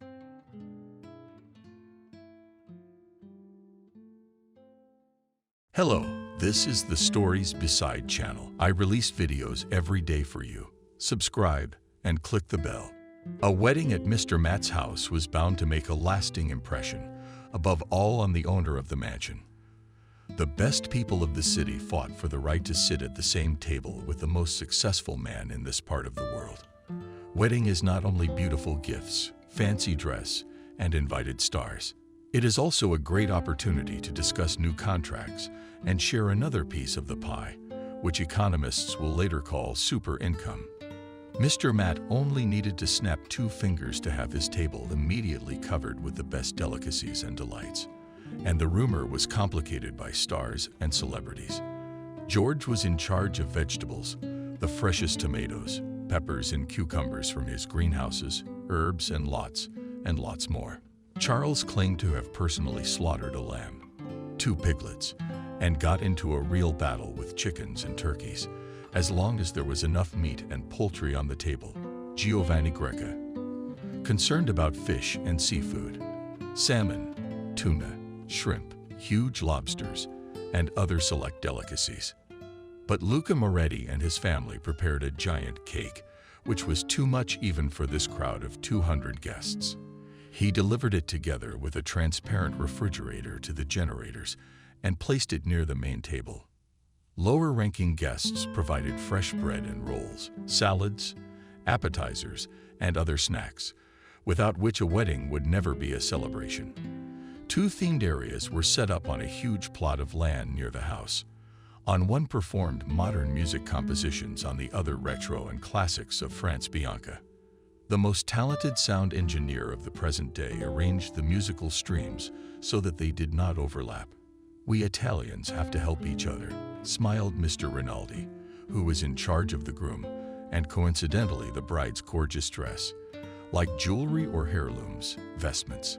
Here we brought in a special box, inside of which was maintained microclimate. "I'm an American," Mr. Matt said loudly, "and put this place out of your mind." "I beg your pardon, Mr. It's ingratiating," said Rinaldi. "I meant to say we Americans should help each other." He had reason to be nervous. Today, the Rinaldi family was to go 1 step higher. From now on, he would take on the toughest challenges. Construction contracts on the coast would cover his skyscrapers. Sports arenas would spring up here and there, each of which he would keep a small stake in for the sake of management and profit. And his son, will get the most gorgeous and wealthy girl in this part of the earth. "Where is James?" unceremoniously asked Mr. "He's the one who should be standing here like a bayonet waiting for me to give the word. But you know the traditions, don't you?" Once again looked ingratiatingly at the millionaire Rinaldi. "He'll come with an orchestra. There will be a beautiful song and then a dance. Even if we've become Americans, that's no reason to forget the music." "Ah, tradition," mumbled we this. He wished this interminable day would come to a logical conclusion sooner. Talking in a panebristic manner to Mr. Rinaldi, the construction magnate, he was only hiding his own insecurity. Wacko needs Monica as much as she needs him. Or rather, he needs Mr. It needs this alliance to solidify its position and become all-powerful. The construction empire will take its rightful place in his business package along with manufacturing, tourism, and gambling. Yes, he is strong and powerful. No business is solved in the city without his weighty word, but his own financial strength is woefully lacking. The Rinaldi family are other wordless toilers. They can cover the whole world with these boring and tasty tasks, which, nevertheless, are very well worth and perfectly sold. They have huge circulating resources that will help it get stronger. "Oh, Rinaldi," said this and clapped his hands loudly. "There's a tradition you and I have forgotten. Let's drink a glass of wine with cheese and meat in honor of our union with you, so that this day went as per notes." The groom's father smiled. He was beginning to feel uncomfortable with the nasty mood of it. But here he seemed to feel a little better when he remembered the meat and wine. As if by magic, a waiter with a huge tray appeared near them. How he could only hold the enormous tray. He meticulously selected a red dry wine with a long aging, Mr. It himself filled 2 glasses to the brim and held one out to Rinaldi. "Let's raise a glass to the fact that our cities are united," proposed the master of the house, and like branches of noble grapes intertwined, and from them turned out a beautiful wine, which will be chased by the best houses of the world. Bottoms up. A fine toast. Praised Rinaldi. Unlike his vis-a-vis, he was not good at impromptu speeches, preferring to pay money to a professional writer. He's prepared an excellent speech for the ceremony. It's waiting on his tablet, but he forgot the welcome toast. "That's all you're gonna say?" Surprised. That's how he froze with his glass raised. "I want to say," stretched Rinaldi and tried to gather his thoughts, "that our children with you will erect the world's tallest skyscraper. Rinaldi's name will be Rinaldi, and there will always be lights on all the floors for us." Meta touched his expensive glassware to his new relative. The toast was beautiful, but the fact that the family's proud surname was to be relegated to the background. Disappointing. It was an issue he'd forgotten to discuss when he dealt with all the formalities of the wedding. Nothing.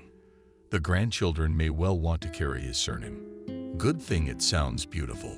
"Well," Rinaldi said, the master of the house, emptying his glass and snacking on ham, "it's time for me to check on our star guests. You haven't forgotten who will be performing on our stage tonight, have you?" Of course, it would cost a fortune for an outsider to bring in so many celebrities.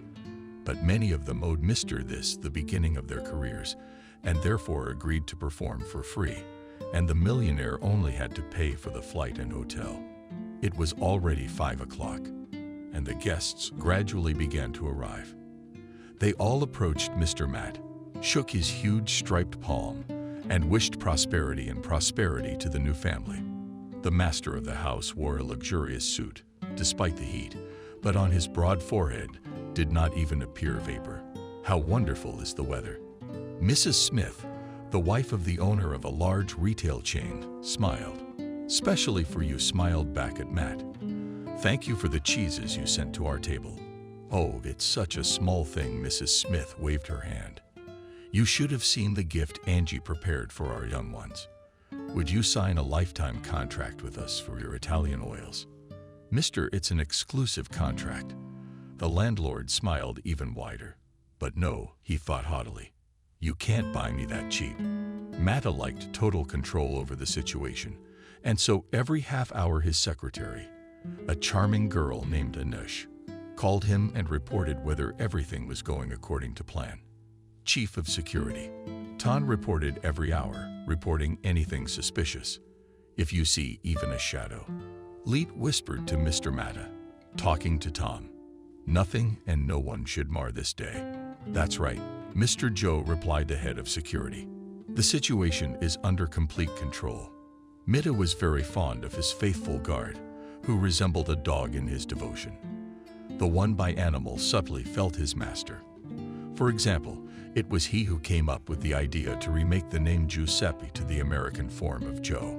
The Mr. was very pleased with that. Yes, that's what he started calling himself. The call came from Angie 5 minutes ahead of the checkout time. "Mr. said," the secretary, puzzled. "We have a strange guest here. It's on the list." Roughly asked us this.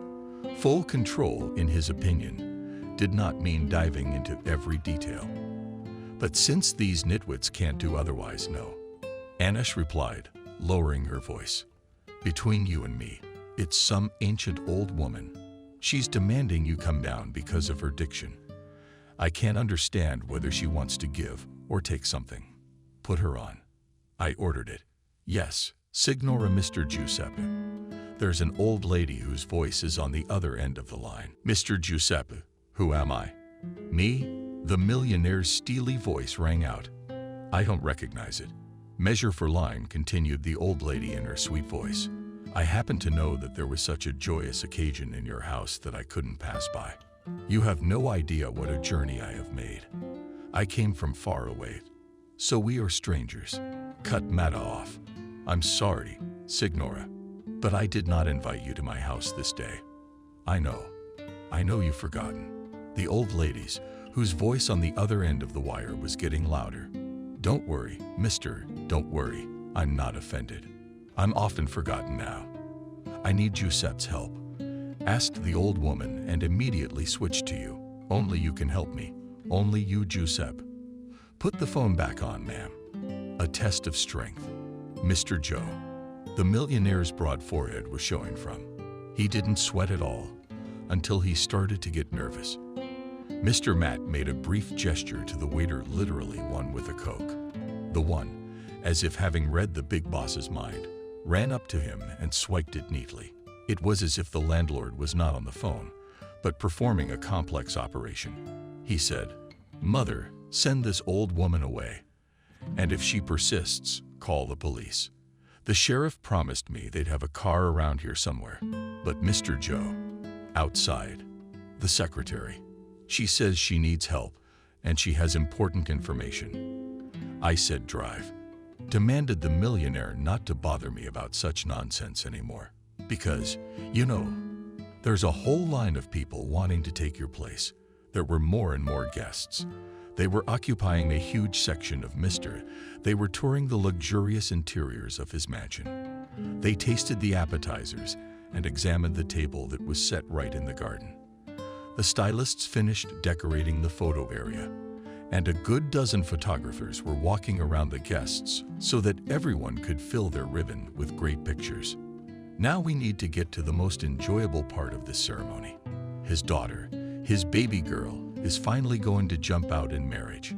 This furtively brushed a tear off his prickly cheek. Soon, very soon, he will be babysitting his grandchildren, teaching them how to shoot a slingshot and kick a soccer ball. The phone rang again. I told you to drive that damned old woman to hell. Trial of strength. Millionaire, Mr. Mehta. Stammering, said the secretary. It seems, there's been an emergency. What kind of emergency? Calmly, the head of the family clarified. He was famous for his ability to keep his composure in any, even the most difficult situation. A catastrophe. Anish screamed. 3 or 4 o'clock before the fateful call of his assistant, Mr. Ito decided to make sure that both the dress and hair of Monica correspond to the highest level of the ceremony organized by him. His daughter decided well in the guest house where all her friends and girlfriends were comfortably accommodated. Matt let them walk around all night and even paid for the food and drinks himself. That's an unprecedented move on his part. As long as the kids were happy. He explained his act to the head of security, who was worried about safety, keeping an eye on them, but through his fingers. The kids, most of whom were now approaching the age of 25, didn't fail, didn't break anything, didn't cause the police to be called. And if anyone was being domineering, it wasn't his daughter, or she did it without anyone noticing. Now in the room were workers to this ring. When young people want to continue hiding from the adults, everything should be ready. Very young boys and girls were arranging a slide of glasses through which the champagne would soon flow. And one waiter looked Mr. It straight in the eye and smiled impishly. Where on earth had he seen him? Ignoring the familiarity of the millionaire, strode to the second floor. He kicked the hairdresser and makeup artists out of his daughter's room and asked her girlfriends to leave. Then he rose from his chair and meticulously examined Monica, trying to find the slightest flaw. But no, everything was perfect.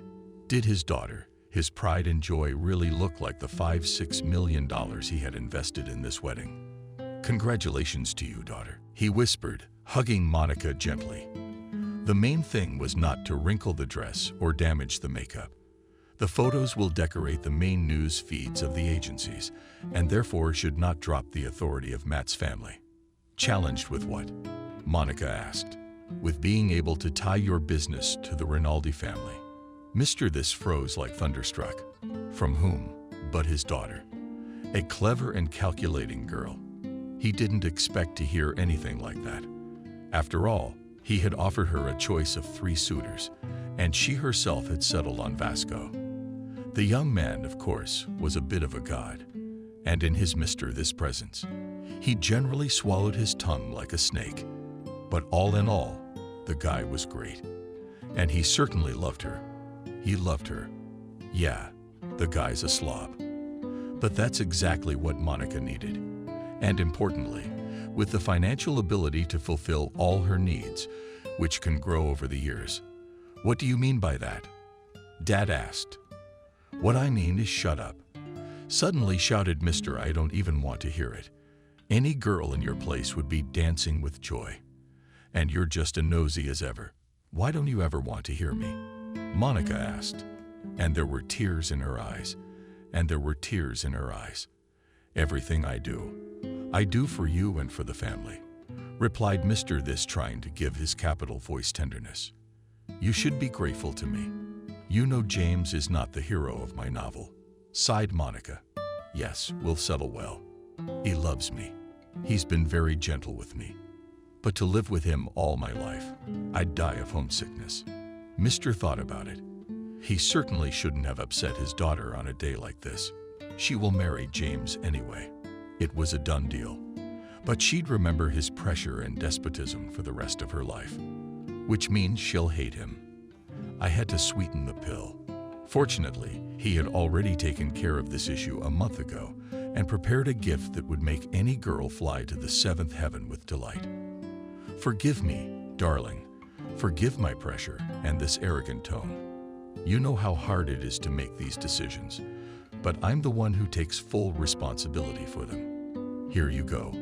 We said it, holding out a ring to our daughter. I've prepared a gift for you. What is it? Asked the bride. It's a real heirloom. With delight, said the father of the family. Can you believe that this trinket was worn by the wife of the first president of this glorious country? Monica looked at the ring meticulously. It looked really beautiful, but was it worth spending a lot of money on something like that? The girl imagined how her father's men had gotten it. Maybe they had stolen it from a museum. And what if they hadn't? She didn't even want to think about that. Wear it with pride. We said it solemnly. It's a gift from me personally. And do not forget for a second, dear, that we are Americans with an Italian surname, sarcastically said Monica. What's the point of all this? Are we Italian, American, or Jewish? What's the difference? How dare you? Mada was indignant. Me and my parents have endured abuse and insults all my life, just so that you could be representatives of this God-chosen nation. And without my last name, no important issue is decided in this city. Isn't that God's plan? I've told you 100 times I'm not interested. Monica snapped at me. I just want to make my own music. You hear it. There she went again, talking about her stupid songs. Joe was already cursing the day many, many years ago when he'd given his daughter a guitar and taught her a few chords. Yes, she sang wonderfully, but he'd seen her financiers with brains like hers. She could multiply her family's fortune 10 or 20 times over. What awaits her on the stage? First, you have to invest a whole ton of money without any guarantees of return. A star's career lasts 5 or 10 years. And then what? But no, you can't take any chances. Even though I'm American, we said it threateningly, losing control of ourselves. But I might as well take an Italian whip and tap dance on your international ass. Sorry, Po, immediately replied Monica, who understood the reality of such threats. The best men in town and country are doing your wedding. Couldn't settle down. Millionaire, do me the courtesy of at least smiling. Keep your thoughts to yourself. What's gotten into you today anyway? Because I'm in love with someone else. Monica explained. Who? Mr. Matt asked. He was going to explain to her that you can live with one person and love another. The main thing is to do it carefully, so as not to create rumors and speculation. And as soon as Monica opened her mouth, the phone rang. Tony Class, the eccentric billionaire Mr. Joe had pinned his hopes on, had arrived. Not a word. Asked it, raising his hand.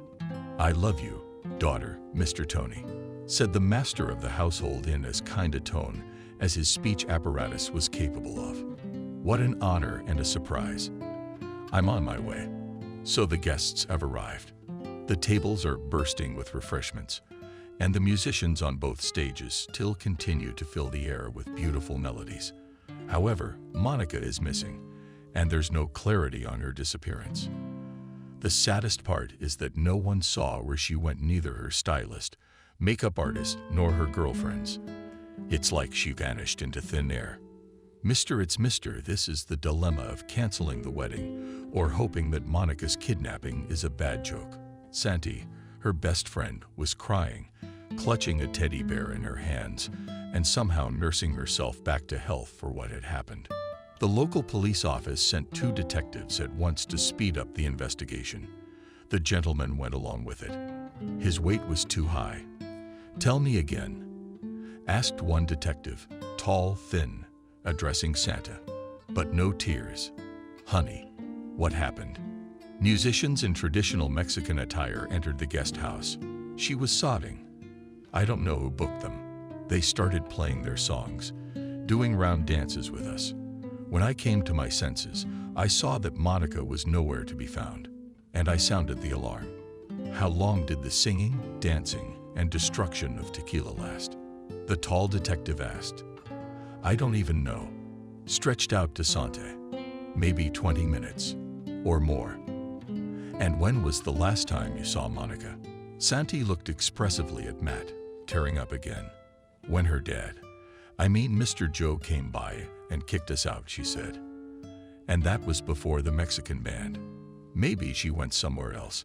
asked the second detective, the short, fat one. His appearance was so disgruntled that this felt like giving him 105 to lighten his mood a little.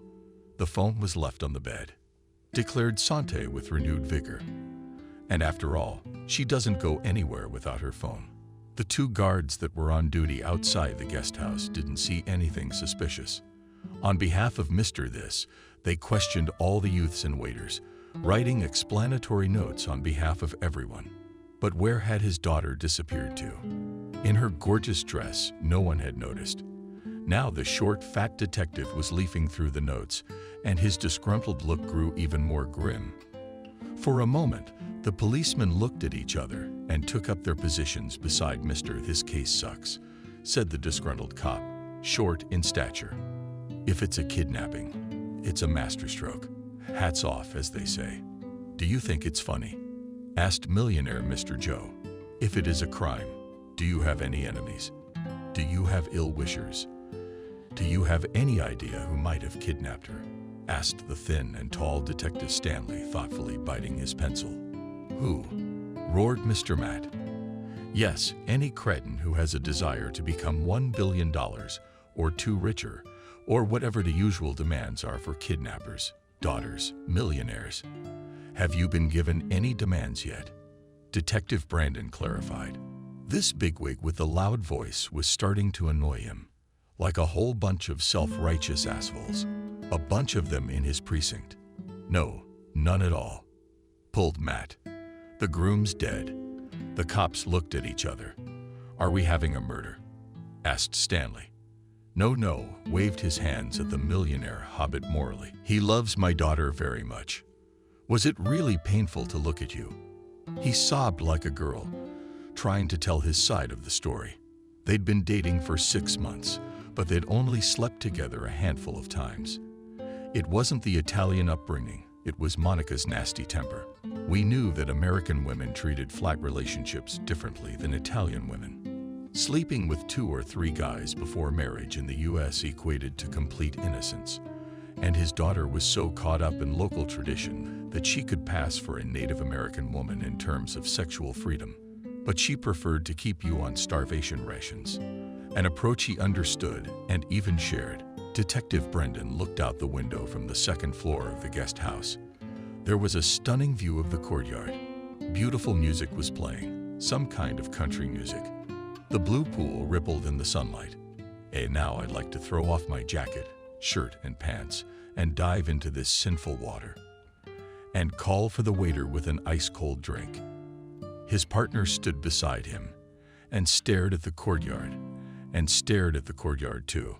They had been together so long that they had learned to read each other's minds. It caught both of their eyes as a girl with a short haircut, dressed in black pants and a white blouse, bustled about the property. She was rushing only to some guests, who to others, explaining something to them. The detectives looked at each other. "This is your secretary, Mr. Joe," asked Stanley, pointing to the agile girl. "Secretary about it." He hated it when they added all those suffixes and endings to normal male professions. "And don't you dare utter feminism in my house." Stanley was silent. Oh, those rich people, the detective thought. Their own quirks. She's the one who sounded the alarm. "So invite her here," Brenton asked. "And please, let's not waste our time on the subtleties of the English language. We detectives mostly use the unprinted version. But it's not like we brag about it on every corner." The guests had no idea that this was an emergency at the multimillionaire's house. The music continued to play, photographers took pictures, and animators kept the audience entertained. Waiters were passing cold drinks and appetizers. You can't fool these people, though. Successful people have something like a sixth sense that tells them the right decision. The richest and most powerful. They were getting nervous. Being out here in the sun all day wasn't part of their plan. Tony Case, eccentric inventor and billionaire, is already tweeting about it. It's past 12 o'clock. Still no young people. Did he write, "Will there be a wedding today? Will there be a wedding today? Or are we talking about a grand dress rehearsal? A few words for the press," shouted Tony, beckoned the receptionist. "That's my joy. What's all the fuss about? I love tedious waiting, but today it was too tedious." And Mr. Tony shrugged her shoulders. "There's such a thing, you know, such a thing. A life-saving phone call." Mr. It barked into the receiver to urgently go up to the second floor of the guest house. Angie gave Kesa another smile, promised to look into everything, and rushed to her patron. Although the girl wasn't in charge of security and was the first to sound the alarm, she still felt a keen sense of guilt to think Monica was missing. This is a charming and intelligent girl, her bitterest competitors in the fight, and for Mine's. Her fiercest rivals in the battle for Mine's attention, it seems to have dissolved. "Mr. Joe," she screamed. "What do we do, Mr. Joe? First, calm down," said it in her steely voice. "Second, listen to these gentlemen. I'll call a council and decide how to proceed with the wedding." The millionaire went into the next room and picked up the telephone. His active soul wanted to move, to investigate, to find out. But he understood nothing of police business. On the contrary, he had always avoided meetings with officers of the law. Of course, he had something to hide from the law and the authorities. But now, alas, he could not do without them. "We'll have to put up with it. This neighborhood is annoying. Shall we split up?" Brandon suggested. "You keep staying at the guest house, and I'll start watching the video. I bet we'll find the answers to any question we want to ask." Stanley nodded his mind. Brenton's is organized in such a way that he's better able to work with a vast array of information. Where the average person would have a stupor, this full-blown detective showed marvels of acumen. The detective went into the next room, where there was a high table, and began to arrange his gadgets on it. "Good idea," Stanley said. All he had to do was talk to Fatty's secretary. The huge leather couch was just the right size for tall Stanley.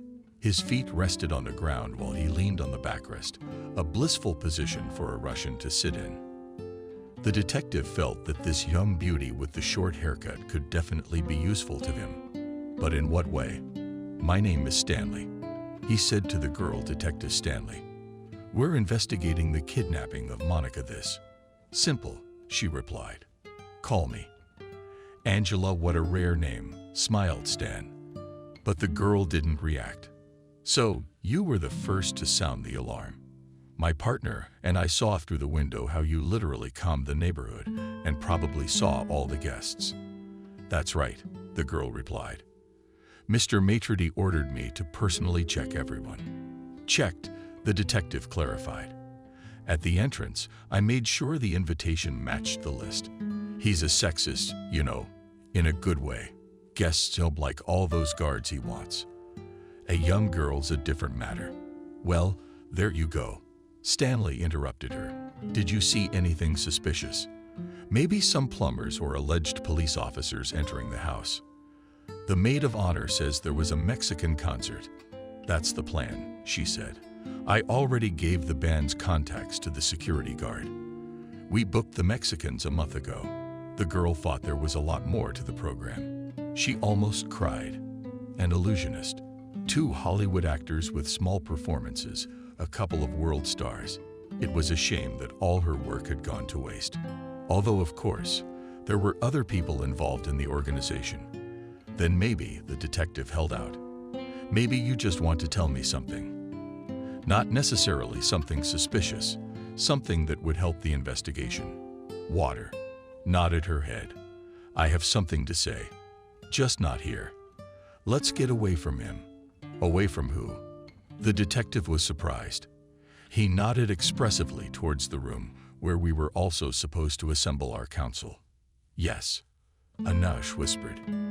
At this time, the master of the mansion was indeed preparing to hold a meeting.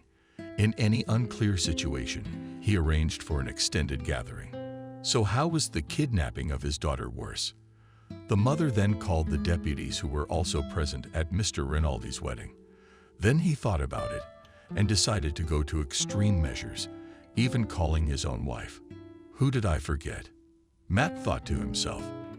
And at that very second, his expensive phone rang. Mr. Joe, Diego Maradona has arrived, reported the head of security. Where are we taking him? Do you have any idea what happened? Screamed the Mata. Yes, the Tom replied without embarrassment. There were rumors that he died. But that's Maradona. How could he miss your daughter's wedding? Tom shouted, it's my daughter who's missing. Missing? Surprised the head of security. Where to, Mr. Joe? I have no idea. The millionaire roared. My daughter's missing. And you're fired. Go to hell out there. Brandon hated working in such an environment of a huge number of people, but most importantly, the snacks and booze that literally dotted all around. And beautiful girls giving him long, piercing stares. The detective yelled at a good dozen guests of employees, while he managed to pull himself together. He seized on his hard drive, videotapes, photos labeled who and which ones he had been given. At this point, a citywide siege plan was put into effect. Dozens of cops were searching cars, combing train stations and airports. Bullshit. He's investigated a dozen kidnappings in his career. The perps always made the same mistake. They talked too much. They'd leave a trail. Brands, like dogs. All that was left was to get that scent and come up with the intruders. Stanley said excitedly as the detective dialed his partner. I think I got it. I got something. You hear that? Let's talk to that uncle again. Early in his career, Brandon had memorized his own cases in great detail. Even a month or two later, he could recite any case, quote interrogation reports and expert testimony. But gradually the cases became similar to each other. In recent years, it was already difficult for him to recall the details of solved crimes. And of all the kidnappings, he could remember only one, which ended in a major failure. However, his fault in what happened was not at all. The boy's parents were reluctant to go to the police.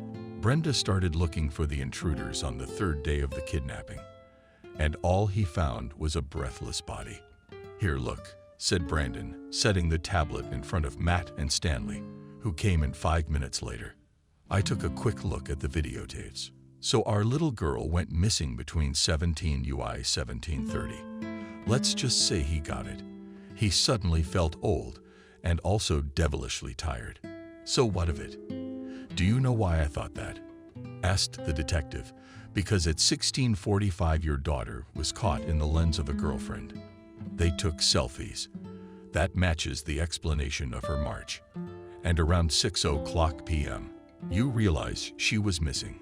Half an hour later, we arrived. What was the next thing the millionaire muttered? You want to brag that you're a little good at your job. Not at all, smiled Brandon. I asked you to come here for a minute for a completely different reason. My question is this: who did the dress? Why did such a question arise in the first place? Angry.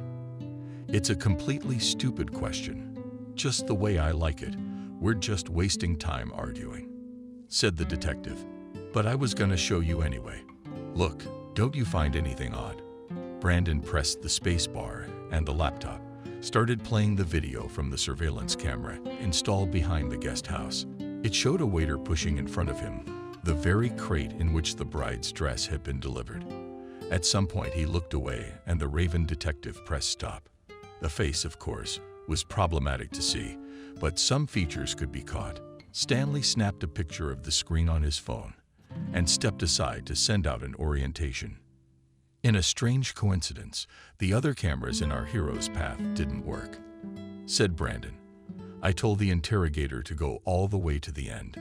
He says there's a fire entrance. It's all covered in sidewalk tile. No footprints. It's hard to tell if someone picked the lock or not. Forensics already took samples. See if there's any trace, but I'm guessing it was this waiter who rolled the crate out. It's all right. Mr. Joe, engrossed in his monologue, he didn't notice his companion turned pale. The millionaire kept staring at the freeze frame. He must have listened to the fiery speech too, absorbed in his own thoughts. No way, Mata whispered, clenching his fists. He felt his head begin to spin, as if the car under his control had flipped over and was flying into the abyss. It can't be. Do you know who that is? Asked Stanley. He was watching the millionaire closely. He was also digesting the information he had received 5 minutes ago from Angie. He would have bellowed this. My girl's in mortal danger, detectives. I bet it was my nephew who cut those. Stanley's been working the last few months. He'd already made up his mind to quit the force. And though he was only 37 years old, he'd had enough. His young children were growing up completely autonomous, communicating with their father by phone and correspondence. His wife threw scandals almost every day. And at work, the big bosses clapped him on the shoulders and asked him to stay on for another year, or better yet, 5 more years. Richard Stanley said the chief of police was hesitant to sign his letter of resignation. You're good, you're damn good. Who needs you but us and your family? Answered the detective. Stanley had already decided for himself that as soon as he found the daughter of this thick-skinned man, he would immediately go on vacation and start looking for a job. And he's not going back to the police station. After all, is it his fault that there are so many crimes going on in this city and so few cops who can investigate them quickly and correctly? And do you like your job? Asked the detective, as they walked down the corridors of the guest house. Yes, smiled the girl. It's the best job on earth. I just can't seem to find a man, or at least a boyfriend at Mr. This, you know, has a bad reputation in that regard. Right this way.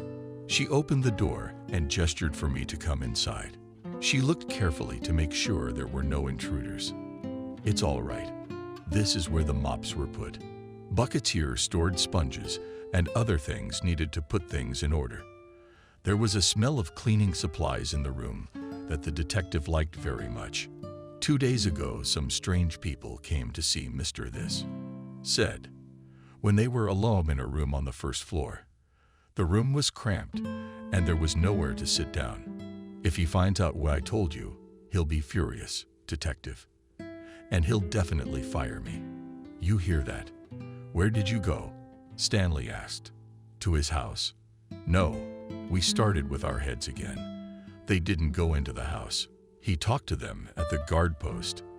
And then one of the guys told me that Mr. Joe took out a whole wad of money and shoved it in their hands. You think? Asked the detective. Do you think he's hiding something? Yes, definitely.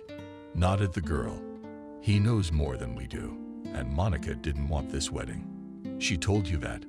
Stanley was surprised. No, we weren't friends.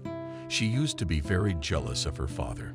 She even threw a couple of tantrums, said we spent too much time together, even alone. What's that? Laughing. The girl shrugged. He likes his daughters to fight for him, by his own helpers. So what makes you think Monica didn't want a wedding? Stanley asked. She had a lover, answered the girl. I can tell you something if it stays between us. You have my word, nodded Stanley. At my request, the Tom was looking after her, said the girl. Monica was meeting this guy in an apartment in the city. He might know the address. Stanley thought that such an outcome would be most curious. The girl had faked her own kidnapping to get money out of her father. But no, it's too complicated. And it's obviously the wrong day. No, all girls want to get married, even if it's the daughters of millionaires. And this pretty girl is probably just jealous of the girl and wants to make sure she's not found. Is that all? Stanley asked. I think this information will help the progress of the investigation. Can I go now? She asked. I think we've worked something out with the wedding. And I need to get back to him so I can be there for him and do what he says. Suddenly, Arsh approached the detective abruptly, took him by the hem of his jacket, leaned over and kissed him gently on the lips and smiled. You're all right, she said playfully and left the room. Stanley was faced with a different task. Renee was literally bursting with pride in her own person. To accomplish such a thing alone. Of course, he'd had help from his brother Jerome, who'd helped get him a waiter at the lavish wedding and provided him with false papers. He hated the Mata family, so he was happy to mess with them. But could Jerome imagine that his brother would risk such a thing? Cousin Giovanni also supported Reen. It was he who helped to push the heavy box into his van and was now driving to the hiding place. But the rest is a solo composition that Reen performed alone. Out of pleasure and joy, he belted out an old Italian song, and Giovanni immediately backed him up with his powerful voice. Without taking his eyes off the road, Reen asked. He couldn't stand it when other men sang along with him. You and I are carrying a very valuable cargo. What's in there? With a gasp, asked Giovanni. Oh, 45 kilograms of pure gold, smiled Rene. He had a reputation as a joker. Therefore, the cousin wrote what he said with a sense of humor. I hope you know what you're doing, said Giovanni, because I'd hate to go back to prison. Don't worry, pronounced Rene. When you find out what kind of scam I pulled, you'll be over the moon. And your young brother will never give you up. You know I'm tough. Besides not being a joker, we all knew about his strong-willed Italian character. Indeed, if he decided to keep quiet, all the police in the world could not get a word out of him. That's why Giovanni decided to help his brother. Besides, if the cops came after him, he could always play the hoser and pretend that he didn't understand the claims at all. Do you really want to know what's in there? Rene asked suddenly. No, I've changed my mind. Laughter. If suddenly Hawaii catches up with me, and I don't know anything. After a year in jail, Giovanni promised himself and his mother to quit crime. He bought an old bus and started hauling freight. The guy loved to work and was ready to spend 14 o'clock a day behind the wheel, which is not typical for Italians. But alas, after the stray criminal money, his income promised to be better. He could even live behind the wheel of his bus, sleep there, and take any job he wanted. It would still only be enough to make ends meet. Reina had given him $300 for an hour's ride, and the joker clearly had more work to do. If you're really careful, they'll never get caught. Listen, listen, Joe said, keeping his eyes on the road. Maybe you've got a theme in mind. We could play it together and make a big score. But no, brother, said Balaguer, pointing to an inconspicuous garage entrance. I'm not into crime. Turning here. You know I have a singing career ahead of me. Soon enough, the whole coast will be talking about me. You'll see and you'll hear. He began to sing another song in his velvet voice. Giovanni envied this young artist. He was really good. And how did he feel about the guitar? Could it be that he had really decided to stick it out to the old folks to get away on stage? And why not? They say that all more or less big American stars used to be backed by the Italian mafia. Together, they gave a guy a gift. They unloaded a large human-sized briefcase and carefully rolled it to the corner of the garage. The guy hugged Giuseppe tightly and gave him a brotherly kiss on both cheeks. The driver wiped a tear that appeared at him from emotion, waved goodbye, and sent. After driving 100 meters away, he jumped out of the cab, and returned the real license plates and the stolen ones, on which he had been driving until that moment. He rolled up in a ram's horn and stuck them under the eastern pipe. No dog would ever find them. Meanwhile, on the other side of town, Mr. Matta was restless. To think his nephew had cut his way into his wedding and rolled out his personal dress case, most likely with his daughter. There's one question inside, though, that hasn't gone anywhere. How he got her inside. Monica had to fight back. It would have taken a whole gang of kidnappers to break her resistance. How did this young man cut these? Pulled off such a daring plan all by himself? No, whispered it while pouring whiskey into a huge glass. No, he has accomplices. I will find them. I will find them. And I will make them talk. Whatever it takes. Now, Mr. Rinaldi, Stanley said, looking at the groom's father. Take a good look at this picture. Do you recognize anyone? The detective showed him the image taken from Brendan's laptop. The detective looked at the screen and sighed. I told you, I spoke out of anger, Rinaldi whispered. Let's hire professionals. Let's spend it on security. Let's not waste any time. Stanley asked Monica. It was probably kidnapped. That's for sure, said Rinaldi. If it's a detective case, I'll recognize the valise. It's always carried the dress for our princess. Tell me more about it, Stanley asked. It's quite an expensive dress, explained the groom's father. It requires a special humidity and temperature. This case maintains it. Well, it's kind of like a refrigerator. Could it fit a person inside? I think so, said Rinaldi. Especially if it's a hidden girl. Can the temperature be regulated? Asked Stanley. Of course, nodded the father of the groom, and the humidity. The detective scratched his chin thoughtfully. In another situation, he would have assumed that Rinaldi was involved in the kidnapping, but he had absolutely no motive to commit this crime. Now he and his failed brother-in-law were on display. Let me ask you a personal question, Stanley said.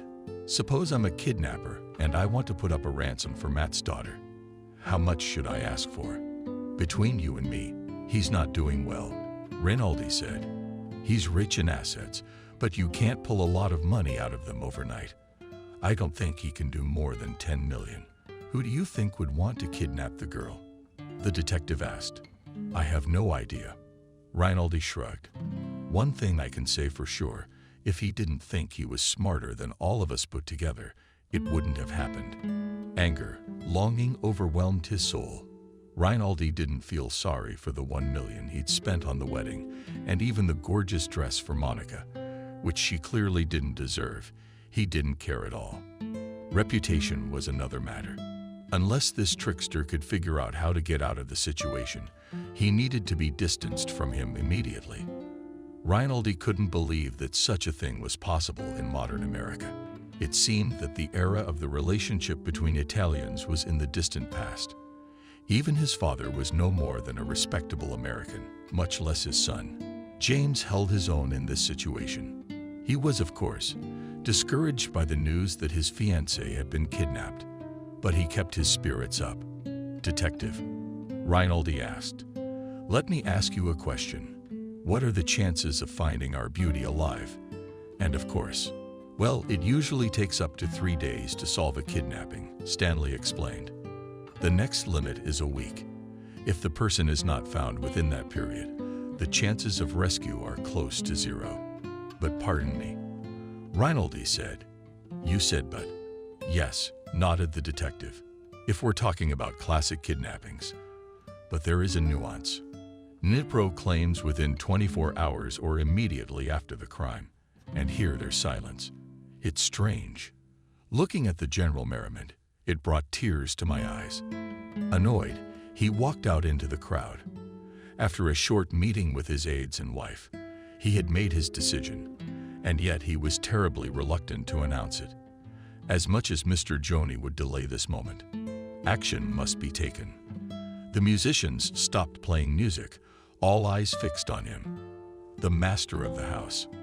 Taking the microphone from the host's hands, he exhaled loudly and said, Dear guests, my favorite close and dear people, Unfortunately, trouble has come to this house instead of a wedding. A murmur ran through the courtyard. Not only the guests, but also the waiters were talking. An impressionable woman fainted and her clumsy husband accidentally broke an expensive champagne flute. "My daughter, Monica," Nestor whispered. That disappeared for nothing, with no explanation. The police are already working here at the mansion. If any of you are asked any questions, please do not refuse to answer them. Maybe it'll save my little girl's life. Yes, God bless you all. The homeowner's words had the effect of a bomb going off. Dozens of people immediately rushed to the exit. She used to try to sift out the most high-status and expensive guests to take them out separately. She darted through the crowd, which was becoming less and less organized. Some stepped aside to let the flow past them. The lyricist triumphed, though, getting new information on her phone. What started out as a dreary wedding of millionaires risked turning into a posh report into the story of the 100th anniversary. Basically, she didn't care about Monica's fate if she was raped or killed. It would only spice things up. Of course, such things couldn't be said out loud. But no one forbade her to think a red-hot thought. This story would help her climb to the top of the journalistic Olympus. Getting a foothold in the profession, human reaction helped her. She instantly turned on the photo and video cameras on her phone, instantly typed out the news. Right now, her journalistic flair and a little hint helped her make the only right decision. Going to the party disguised as a photographer. She had taken wonderful shots and with complete impunity. Now she had to make the right choice. Most likely, it would be better to hide in the mansion, to hide and listen and see if she could record anything. She'd spotted the cops with her battered eyes earlier. Both Brandon and Stanley were familiar to her. Now the landlord had to talk to the guests again. But this time to receive from them endless wishes of support and offers of help. Powerless and devastated, we shook each hand and endured it, each touch on their own shoulder. The very last man in this mournful procession was the father of the groom. But no words of encouragement were heard from him by Mr. Joe. "If security in this house is so low," Mr. Rinaldi said, "when there's no one else around, should we think of uniting our capitals?" "What are you talking about?" Matt's wheeze wore on a powerful rebuke. He had no more left. "I'm doing everything in my power to find Monica. You're under the impression that she may have faked her own kidnapping," says the estranged relative. He said she wasn't sure how she felt. How dare he? Mr. Mata shouted, "My daughter is the cleverest and most beautiful girl. She adores her father, and she adores you too. She wouldn't talk such nonsense. I told him the same thing," Rinaldi replied. But the smile on his face didn't please Mr. Joe. "Did you also tell the kid what it means to lock in a loss? To lock in a loss?" The millionaire questioned Mr. Joe, although he was well aware of such a word combination. How to fix it? "Yes, yes," Rinaldi nodded. There was no longer that ingratiating tone in him. It was more confident. "Kid, unlike us, Mr. Joe never went through bankruptcy. That empty feeling when you realize you're left with nothing. But you and I have been through it. Monica's probably his first major loss. I explained to the kid that he needs to get over it." Listen to Rinaldi. Mr. Mata grabbed his visor by the jacket. "We'll find her tomorrow, the day after tomorrow at the latest, and we'll play the Dan wedding. We'll build the whole coast with your skyscrapers. Do you hear, Giuseppe?" Rinaldi said softly, pulling away. "I said fixing the losses with my little boy. He has fully accepted our updated strategy. Together we are going to discover new markets. Nothing personal, just business. Of course, with your abilities, we could accomplish a lot, as could you with our hands. But there is providence, and there is the voice of God. On the coast." That's what our wedding whispered. "The coast is not the end of the world." In a conciliatory tone, said the construction magnate, "We can do anything. I've long been ready to switch to building subways or social housing in Mexico, or building individual bomb shelters. I hear there's a huge demand for them now, like during the Cold War. Do you really think I'm doing all this to grow my empire? Didn't you?" The master of the house was surprised. "Not at all. Rinaldi replied, I only wanted my boy Vasco to be happy. Bless you, Giuseppe. I'm sure your daughter will return. I'm sure you can get her married. Profitable. But another time, perhaps we should ask her consent. The millionaire was completely overwhelmed. The guests, who only a few hours ago were ready to drink and eat from his hands, were leaving the mansion. Along with them, his soul was filling up, a vague sense of unease. The last time he defended it was in 2008, hours before the mortgage default kicked in. Fortunately, he was able to survive that crisis with an extremely broad portfolio of investments. Why did that pinching sense of dread overtake his soul? Now, sitting in the closet was uncomfortable. River was glad he hadn't been tempted to try all those dozens of wines and other beverages the tables at the ceremony were bursting with. Once inside the guest house, she chose the right room and decided to hide there. Finding it wasn't easy, but the landmarks helped. 20 minutes later, she heard a familiar voice. She did. The detectives and I were discussing her daughter's disappearance. Rika surreptitiously turned on the recorder and prepared to listen. One last conversation, and we'll leave you to it, Stanley said. You see, we can't escape the feeling that there's another factor. Did Brandon help him, which you're either hiding from us or deeming irrelevant? I told you where to find her. The Mata roared. Don't you see who's making my whole life go to hell? We can't break into Mister's house, Stanley said calmly, even if his nephew was here, even if he stole the dress case. Besides, Rinaldi had made no claim to the thing. Moreover, Brenton said, it might well have been a distraction. But you must agree, who would draw so much attention to themselves by stealing such a huge structure? It appeared on his forehead again. Those cheeks had already figured out everything, right down to who the ill-fated briefcase belonged to. They'd be looking for his daughter at the same rate. He hated it when anyone taught him how to work, though. Who knows if the esteemed cop is as sentimental about these matters as he is. Let's try to remember, said Detective Stanley in his calm voice. Was there anything strange on the day your daughter went missing or in the days before? Strange. Pulled. There was. Some old woman came by today. Brandon was surprised. What's so strange about it?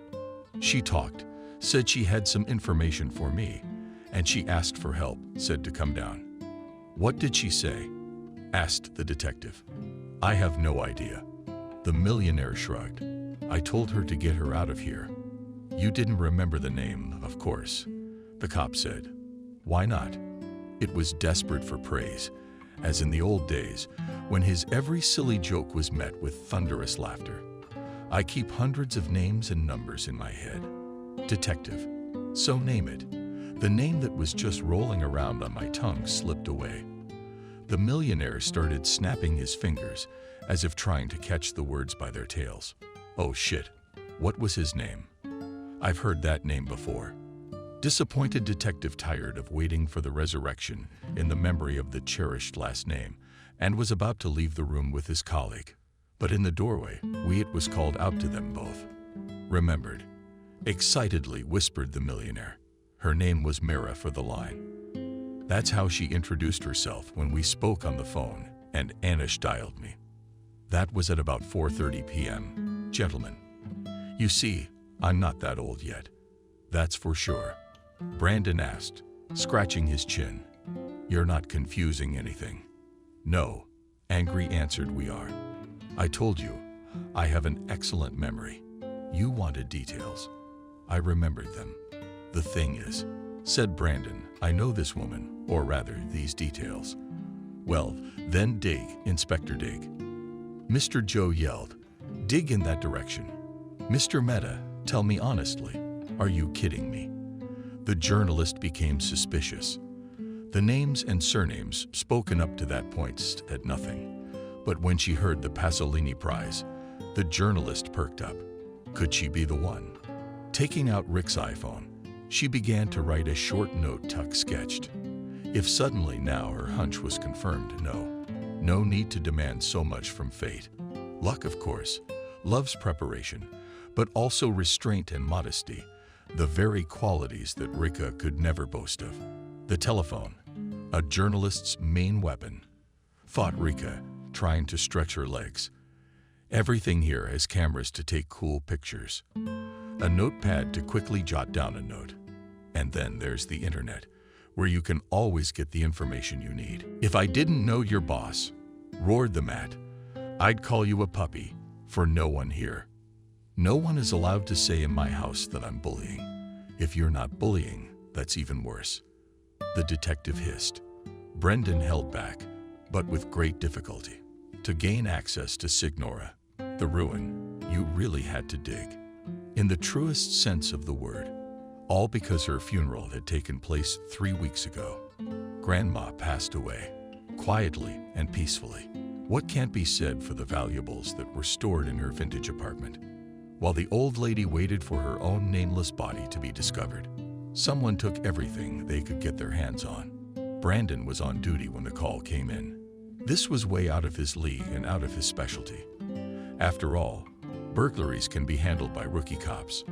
They could be investigated by investigators with good agency or serious leads. The brand had a non-trivial reason for such a case. One of the items stolen from the old lady was a real heirloom. You see, Mr. Mehta, said the detective, I don't believe in coincidences, and there are so many in this case, it's sickening. Do you know who Measure is? Of course not. The millionaire waved his hand. I just remembered the name. And that was the name of the grandmother who wanted to see me this morning. What's the matter? You don't see. The world's behind the lines. Passed away some time ago. The old lady was well-to-do, explained the detective. She owned Martha Washington's ring. Quite officially. What's the matter? Are you sick? No. The answer is, Mister, it's paler. I'm fine. These worries are about my daughter and more. So talk to this poor collector. You see, Martha Washington's ring is a real heirloom, said Brandon. Oh, come on, I'm sorry. We're just wasting time. We got work to do. Let's go to the walls. No. Tell me, the millionaire asked. I'm very curious. What's the deal with this ill-fated ring? All right, it won't take long anyway. Brandon waved his hand. That ring is worth an insane amount of money. The entire state police are focused on finding it. Shortly before the mayor's death, the line was going to donate it to the National Museum. It was a long negotiation, but alas. And what are the penalties for a man who stole such a ring? We asked in as calm a voice as possible. I don't know. Probably, shrugged Brandon. I think that the kidnappers simply do not realize what treasure has fallen into his dirty clutches. You see, a trinket like that might be worth 1,010,000 or 20. Yeah, you could get killed for something like that. Mister, this is bad for you. The millionaire collapsed on the floor. Stanley, who had hitherto remained silent, ran up to the millionaire and grabbed him by the shoulders. Took his pulse. Everything was normal. The cops looked at each other. Mr. Jones sat up, rubbing his temples. We need to talk. Mata whispered. No time to talk to my lawyer, Brandon said gruffly. This is your daughter's life we're talking about. If you have something to say, spit it out right now. I saw that ring, said the millionaire. He was terrified that he had brought his daughter to the brink of death himself. Had you seen it? Surprised Detective Brandon. When I bought that ring. Mata whispered. You did, but I had no idea it was stolen. No idea. Then why did you buy it? Asked the cop. Don't you understand? The millionaire waved his hand. If you, like me and my parents, had been in the skin of a migrant, when I got my American passport, I swore that I would never leave this country and I would never cede it to anyone. And the ring of the wife of the first president, Hugo. Stanley smiled. And those, shall we say, antique lovers knew what they were selling you. Yes, they did. Shrugged Mata's shoulders. Oh, shit. I'm the one who told them I was going to give my daughter a gift for her daughter. The detectives looked at each other. Stanley pulled out his phone and started frantically typing something into Messenger. Brandon froze like a dog. He turned his head left and right. Then he signaled his coworker to freeze. Quietly, slowly, Brandon walked over to the new closet, swung it open. What a meeting. The girl said, looking at the millionaire, "Glad to meet you. And here I am, hiding from my employer's prying eyes. Who the hell are you?" He roared as he approached her. "I'll throw you out the window." "Don't touch her, Mr. Joe," Stanley warned, grabbing the landlord by the arm. "She's a journalist. Worked for a millionaire. But give me the phone." "Late is late," smiled the girl, showing her iPhone. "Too late, because I already sent the memo. God bless America." This time, Mr. John didn't collapse to the floor, but his face became so pale you could see the patterns of blood vessels on it.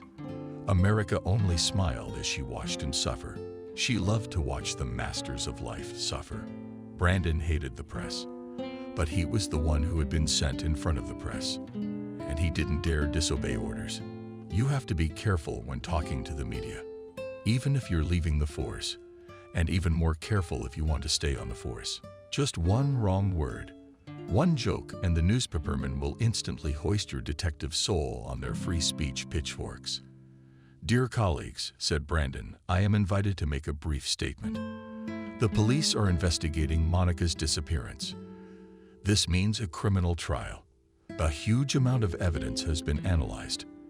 The department is prepared to pay a reward to anyone who has information of value to us."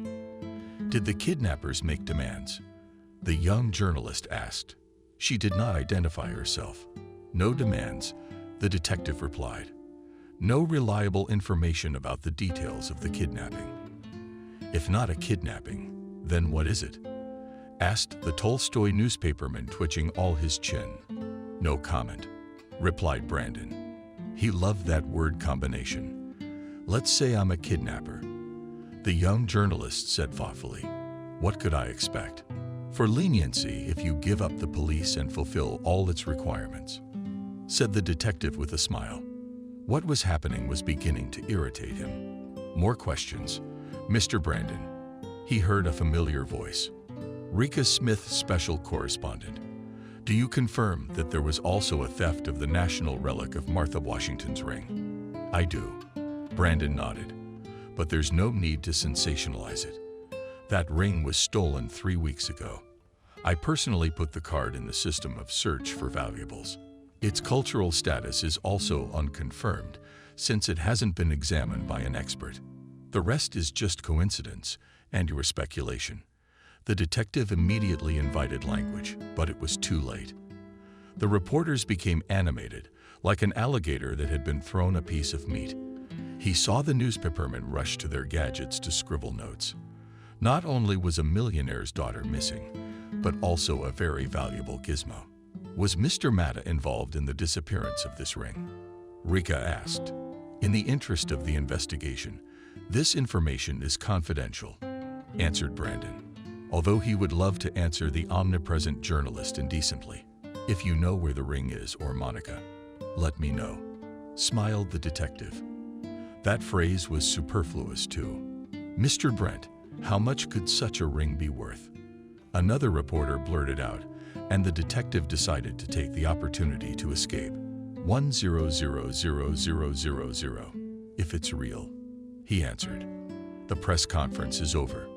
God bless America and give us all strength." At this time, Mr. This was reading an article about himself, instantly covered in sweat. This journalist had, in fact, still a child completely buried in the ground. Not even the top of his head is sticking out. His daughter's kidnapping had taken a back seat. Turns out all of America is now talking about the millionaire who stole George Washington's ring. Angry comments flooded the newswires. Columnists exercised wit, trying to find ever more caustic language to label his failure. "Gagliano." Mr. whispered it into the phone. "Do I need you urgently?" "I'm on my way." "Encourage," replied the interlocutor. Gagliano could smell money a mile away. Not every lawyer has that kind of nose. And not everyone knows how to interpret signals correctly. Today, when he first heard that the scandal Gagliano, and immediately canceled all business meetings, postponed them for a week ahead. He went to a restaurant near Mr. Matt's residence and waited for the call. When the driver took him to the mansion, the lawyer asked him to stop at a newsstand. So he bought a fresh press, sat in the back seat of his Rolls-Royce, and began flipping through the pages. Galliano loved the smell of freshly printed newspapers. It took him back to his childhood, when he himself sold the same publications on the streets of New York for $2 a day. That's all in the past now, but the smell of fresh press still lifted his spirits. On the front page, these pages of which were to be adorned with a picture of Joe's daughter in a gorgeous dress, modeled the headline millionaire. Tommen, how has the gentleman encroached upon the history of the states? Gagliano read the entire article and noted to himself that there was nothing to latch onto. The entire piece was built on innocent questions and official police reports. The first ring had indeed been stolen. Second, Mr. confirmed this, that the relic passed through his hairy hands. About the excessive vegetation, it's completely true. All mature Italians suffer from it. A millionaire's third daughter is missing, and he gave her rings the day before. As they say, draw your own conclusions. The only thing that caught the eye of an experienced lawyer is the word clip ataman. Galliani knew perfectly well medical diagnoses on the pages of the press cannot be published. And yet this is not enough to nail him and make him apologize. What to say about the small news sites that reprinted the news without looking into the details? It seems that by evening all America knew that it had something to do with the disappearance of some national relic. But the public didn't want to understand the rest of the details. They wanted the hot facts. The lawyer walked through the beautiful courtyard with the traces of the failed wedding. The staff of the entertainment agency was dismantling scenes, unfolding tables, assembling chairs. Guards like soldiers covered every entrance and exit to This mansion and his guest house. Gagliano nodded to one of them, whose face seemed familiar. But he didn't even see a smile in return. What caught his eye was the automatic pistol that was loaded, placed in a holster. Not one that was prepared for defense. A pass was demanded by the guard. "Gentlemen, this is waiting for me," explained the lawyer, showing his card. "Say Galliano is in place. Expect," ordered the guard and ran to his patron. That one will always be so strict now, Galliani thought, looking around. The guards were giving him unkind looks, and when one of the staff dismantled the scene, approached the mansion, almost beat him. "Where are you going?" angrily asked the hot young man. "Why are you stinking around here?" "I was looking for the restroom," the employee whispered. "What's this? A wedding or a funeral?" Rodriguez shouted. The security guard kicked the underachiever out and blacklisted him. "But I didn't do anything," screamed the hapless entertainment employee. "Let me pack my bags." "You'll get it in the mail," Rodriguez replied. "You're right. The right living his main entrance. Walk faster, or else I'll give you the acceleration now." Galliani, who had been in this hospitable house at the best of times, did not cease to be amazed. First of all, he could not believe that Giuseppe had enemies capable of stealing his daughter. For God's sake, this is America. Here any questions can be settled in court. Secondly, Galliano had never noticed such a huge number of guards. With his experienced eye, he counted 15 men. "Who are you defending yourself against?" "Mr. Galliani," the first guard called out to him, returning from a patron. "Mr. Joe is waiting for you in the library on the second floor. He said you find your own way." "Absolutely." The lawyer nodded and walked past the armed guys. The peaceful man. He hated it when they tried to settle things with guns. The tables inside the house had not yet been dismantled. They were still filled with snacks and drinks, and Galliano couldn't resist a cookie with black caviar. A compact refrigerator and a closet was set up for the treat. The lawyer only had to lift the lid and put the delicacy with a silver spoon. He loved to eat deliciously. Therefore, so many culinary masterpieces made his eyes go wild. Even a sandwich. He went up to the second floor and saw the master of the house. The gentleman was hard to look at. This large, strong man was literally hustling. Bags appeared under his eyes. He was also wiping the sweat from his forehead. Gagliano came up to him and shook his hand warmly. And then they embraced. "I'm sorry, friend," said we. "I'm sorry I didn't invite you to my daughter's wedding." "It's nothing." The lawyer waved his hand. "I think you had enough troubles not to old friends. Besides, I was supposed to have an important meeting tonight, but I canceled it." "I'm in trouble," said the millionaire. Like I didn't hear him. "You must have heard my daughter's missing, right?" "Of course I did," nodded Galliani. "I wanted to tell you right away that all negotiations should be conducted by the police. Alas, it is more difficult to negotiate with criminals than with the most rusty gambler." "No calls yet." Mata sighed. "I called you for another matter. They can't make a formal charge." The lawyer nodded. He was all too aware of the consequences if the story of this ancient ring did get spun.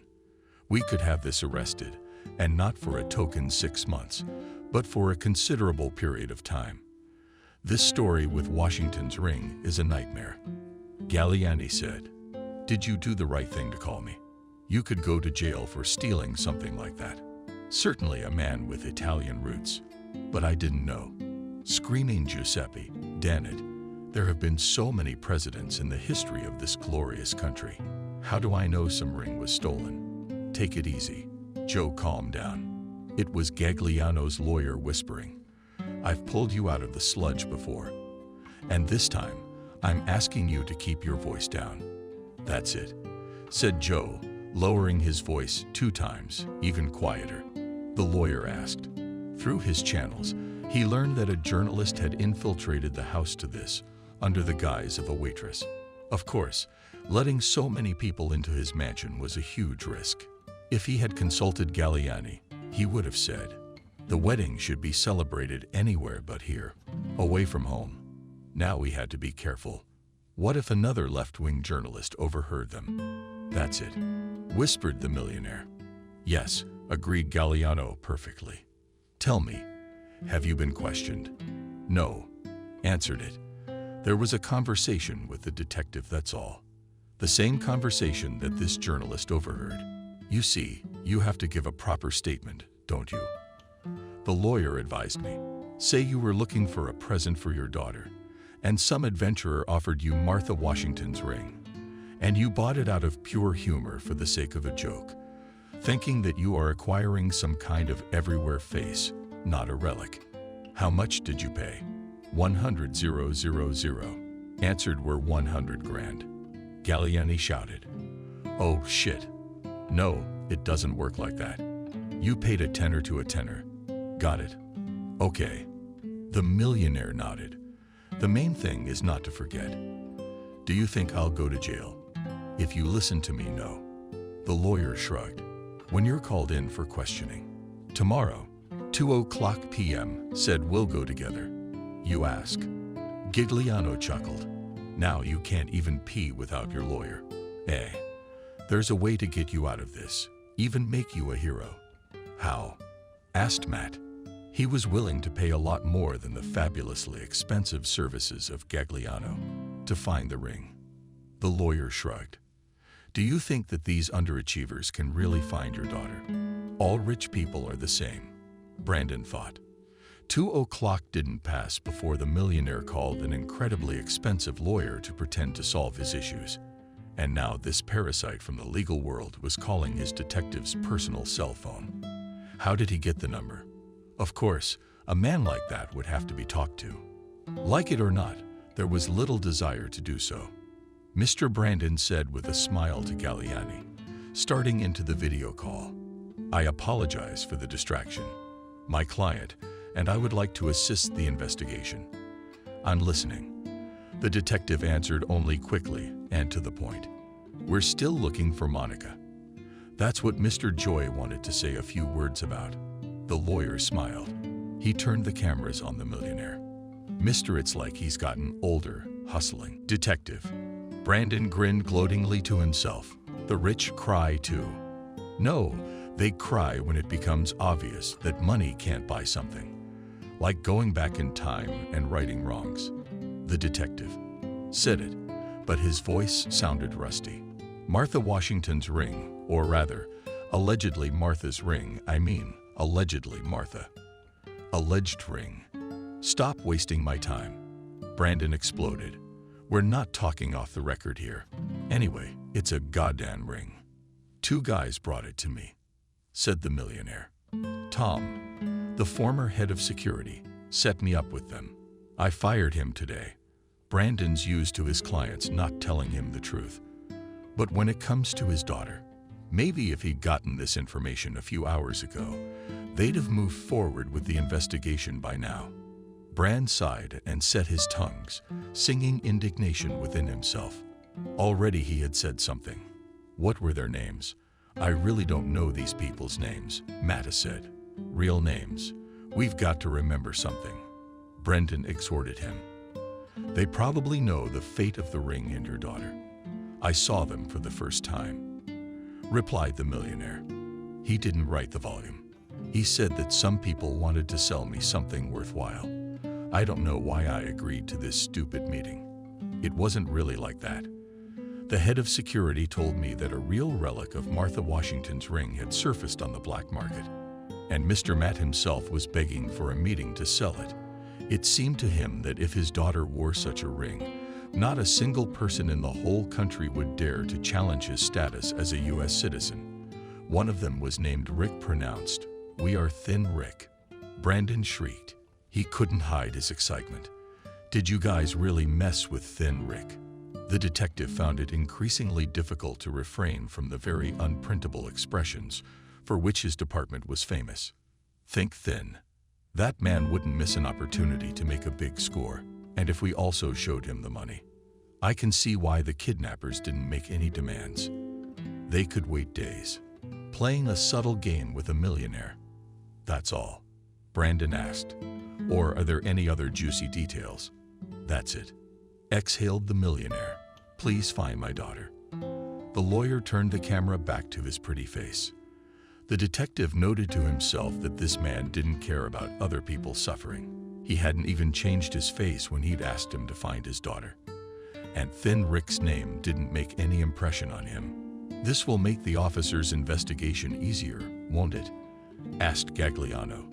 Of course, answered Brandon. I'll report everything to the prosecutor. Over and out. Gagliano said he would stay at Matt's mansion as long as necessary. The millionaire thanked for his concern, although he did not believe in its sincerity.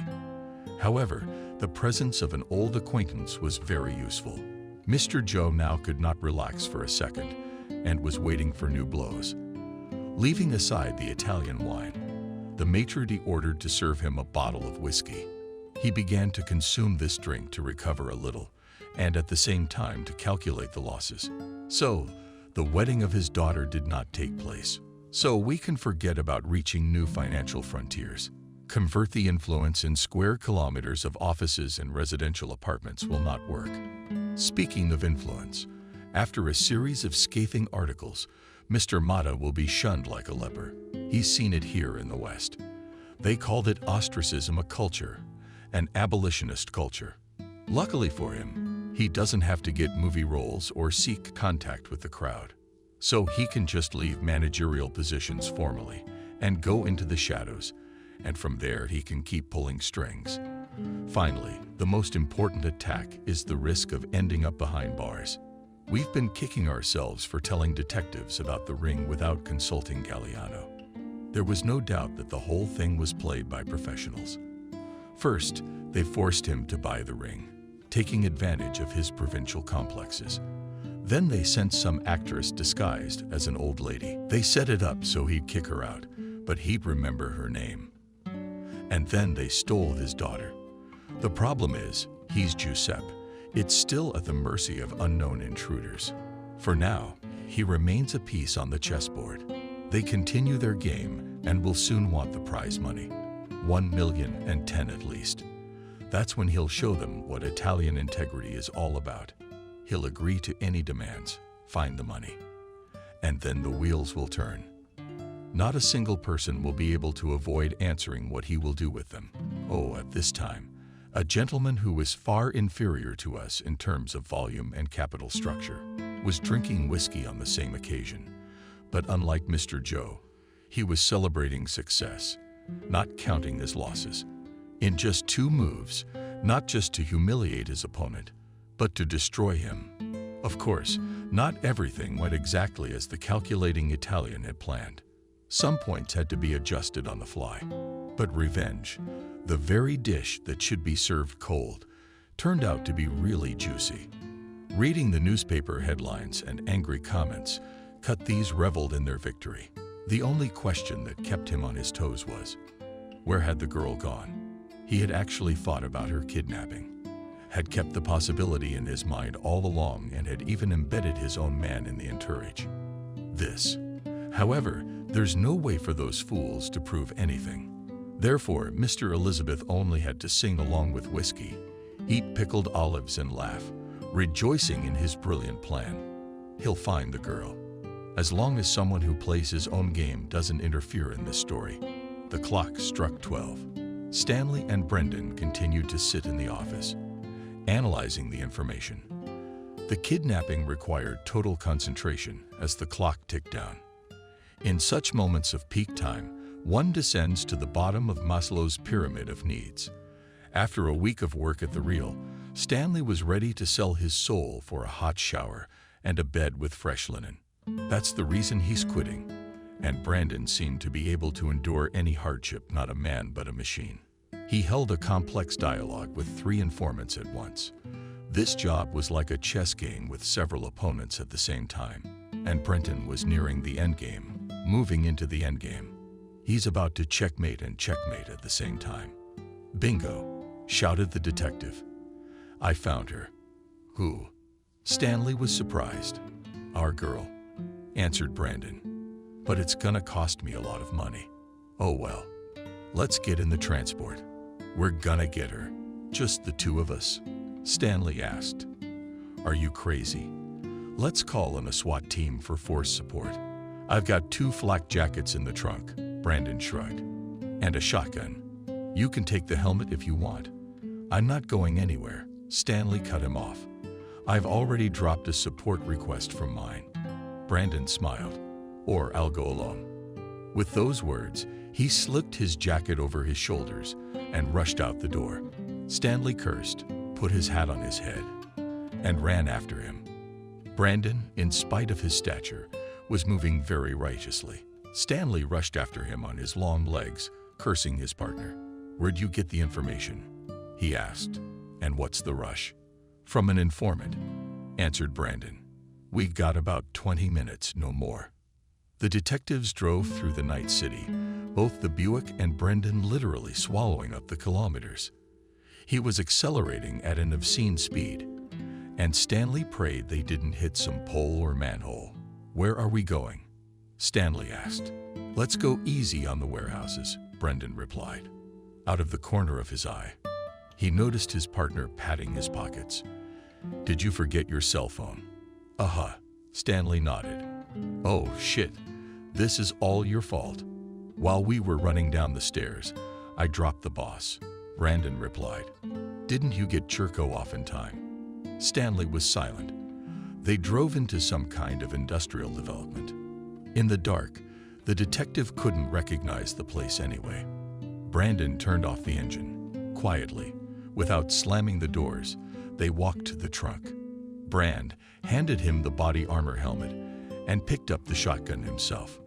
"Tell me honestly," Stan said, "what's your deal with the river?" "What?" The detective snapped at him. "Did we come here for the girl or what?" Brandon answered, smiling slyly at the girl. "We're after Warehouse 48. That's what the informant said. Out of the corner of his eye, Brandon saw Stanley slam himself back into his pocket to get his cell phone. The detective smiled. "That's how it is. You live with a man for years, and he's a two-faced rat, ready to sell you out for 30 dimes, or something even cheaper. Didn't you tell the river where we were going to torture our millionaire?" Brandon continued, filling the shotgun with ammo.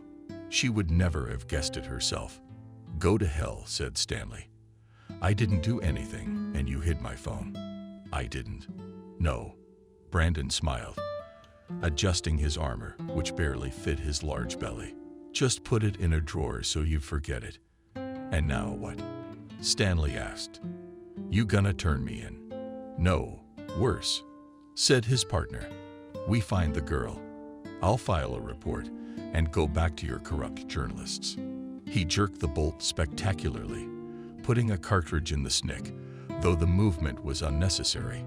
Brandon already knew he wouldn't have to shoot, but he wanted to impress Stanley and show what a beautiful world he was losing. Real male friendship instead of fried facts, instead of stray coins. Something more expensive, a sense of mutual support and respect. Follow me, Brandon ordered, turning on the flashlight on his shotgun. Together, they stole from around the underground level. Warehouse 48 wasn't hard to find. There was a strip of light shining out from under the door, and someone was playing music inside. Perfect place to rehearse. There was no one around at this time of day. The nearest apartment buildings were miles away. As he got closer and closer to the cherished warehouse, Brandon began to worry that the informant had deceived him. He could hear the gentle strumming of guitars and charming duets of male and female voices. Stanley fell behind. What a rat thought Brendan hadn't even left yet, and already he was starting to care so much about his own ass. The detective crept to the steel door and slipped his finger in the gap between them for a word push and stepped back. The door began to open slowly, as if a gust of wind had propelled it. The voices died down. Brandon heard footsteps from deep inside the warehouse. Someone was coming to close the door. It made sense, and as the man's hand moved out in search of the handle, the detective nimbly grabbed it, twisted, and pulled it toward him. Handcuffs. Stan shouted. Brendan, Stan, handcuffs. Dan, you to hell. The clock read 8. Tough morning. Up in bed as early as yesterday. At this time, Mr. Mata thought he was the ruler of the world. He made plans. He was going to grow his capital to obscene levels, and today he's sitting in his underwear on a silk sheet, trying to grasp the shadow of the passing day. So first, let's count the losses. George Rossi called their longtime friendship a mistake and asked not to bother him again. Charles Bianchi publicly disavowed the awarding of a multi-million-dollar contract. Giovanni Greca called to apologize, and for a long 5 minutes told why this conversation would be the last. Luca Moretti ordered a column in 5 leading media outlets on the coast to angrily denounce his former business partner. So it is in all mortal sins, but he had a less than pleasant conversation with Mr. Rinaldi yesterday. Add to that a dozen other, not financial sharks, but a little smaller fish, which yesterday rushed away from him. Yeah, it's time to declare bankruptcy. No, he's got some savings. Enough to live comfortably, enough to travel. He'll have to keep 2 or 3 of the security detail down to the secretary. It's a girl with a funny name of Alex. He liked it, just as long as she doesn't go telling the media about harassment right now. No, she's not. But his biggest loss was Monica, his daughter, his greatest treasure, still out of reach.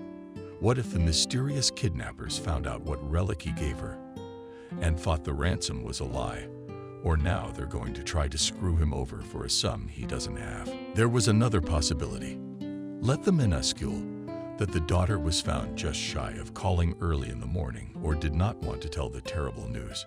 Mr. Id remembered that Detective Brenton left his phone and urged to call almost any time of day or night. Well, 800 hours is the legal time to call. He dialed the number, and the cop picked up the phone the second he did. Did you find my daughter? No preamble, asked Mr. Matt. In just one day he had lost so much of what he held dear. Yes, answered Brandon, briefly. Found. Then why did Mr. Mitta whisper? Why didn't you call? At 200 hours, you showed up for questioning. The detective was lazy. That's when you'll find out. She's alive, the millionaire asked fearfully. Fortunately, yes, replied the detective. No more comments on the phone. The receiver beeped, and the connection was cut off. It threw the expensive phone into the wall in a rage. The iPhone bounced on the parquet and like a frog jumped several times. The screen was covered with a network of cracks. shouted he, and to me ran. When the frightened girl ran into the bedroom, he said, "Call that rascal, call him right now.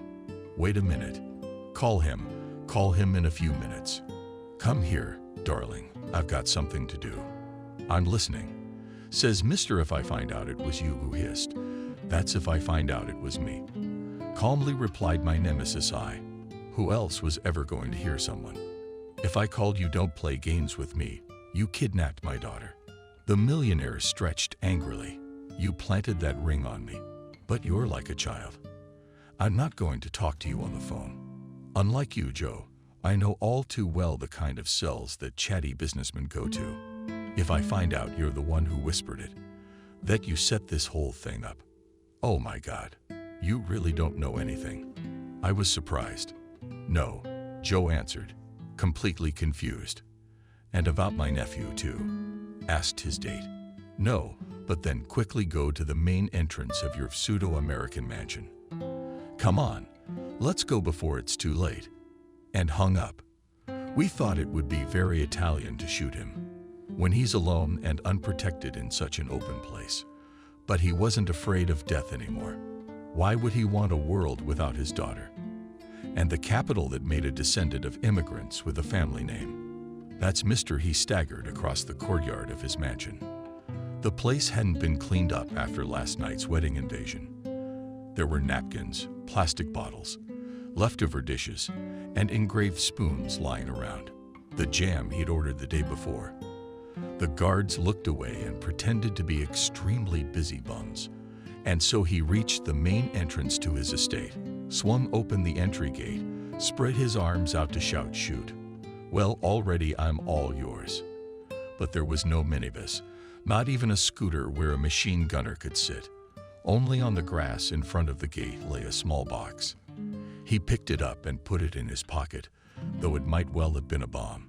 He walked back into the house, sat down on the sofa, and opened it. In the box was his daughter's ring, or rather Martha's ring to Washington, and a small letter. The millionaire unfolded it and read it aloud. "And no one kidnapped me. I'm fine. And I'm happy. P.S. Go to hell, bye."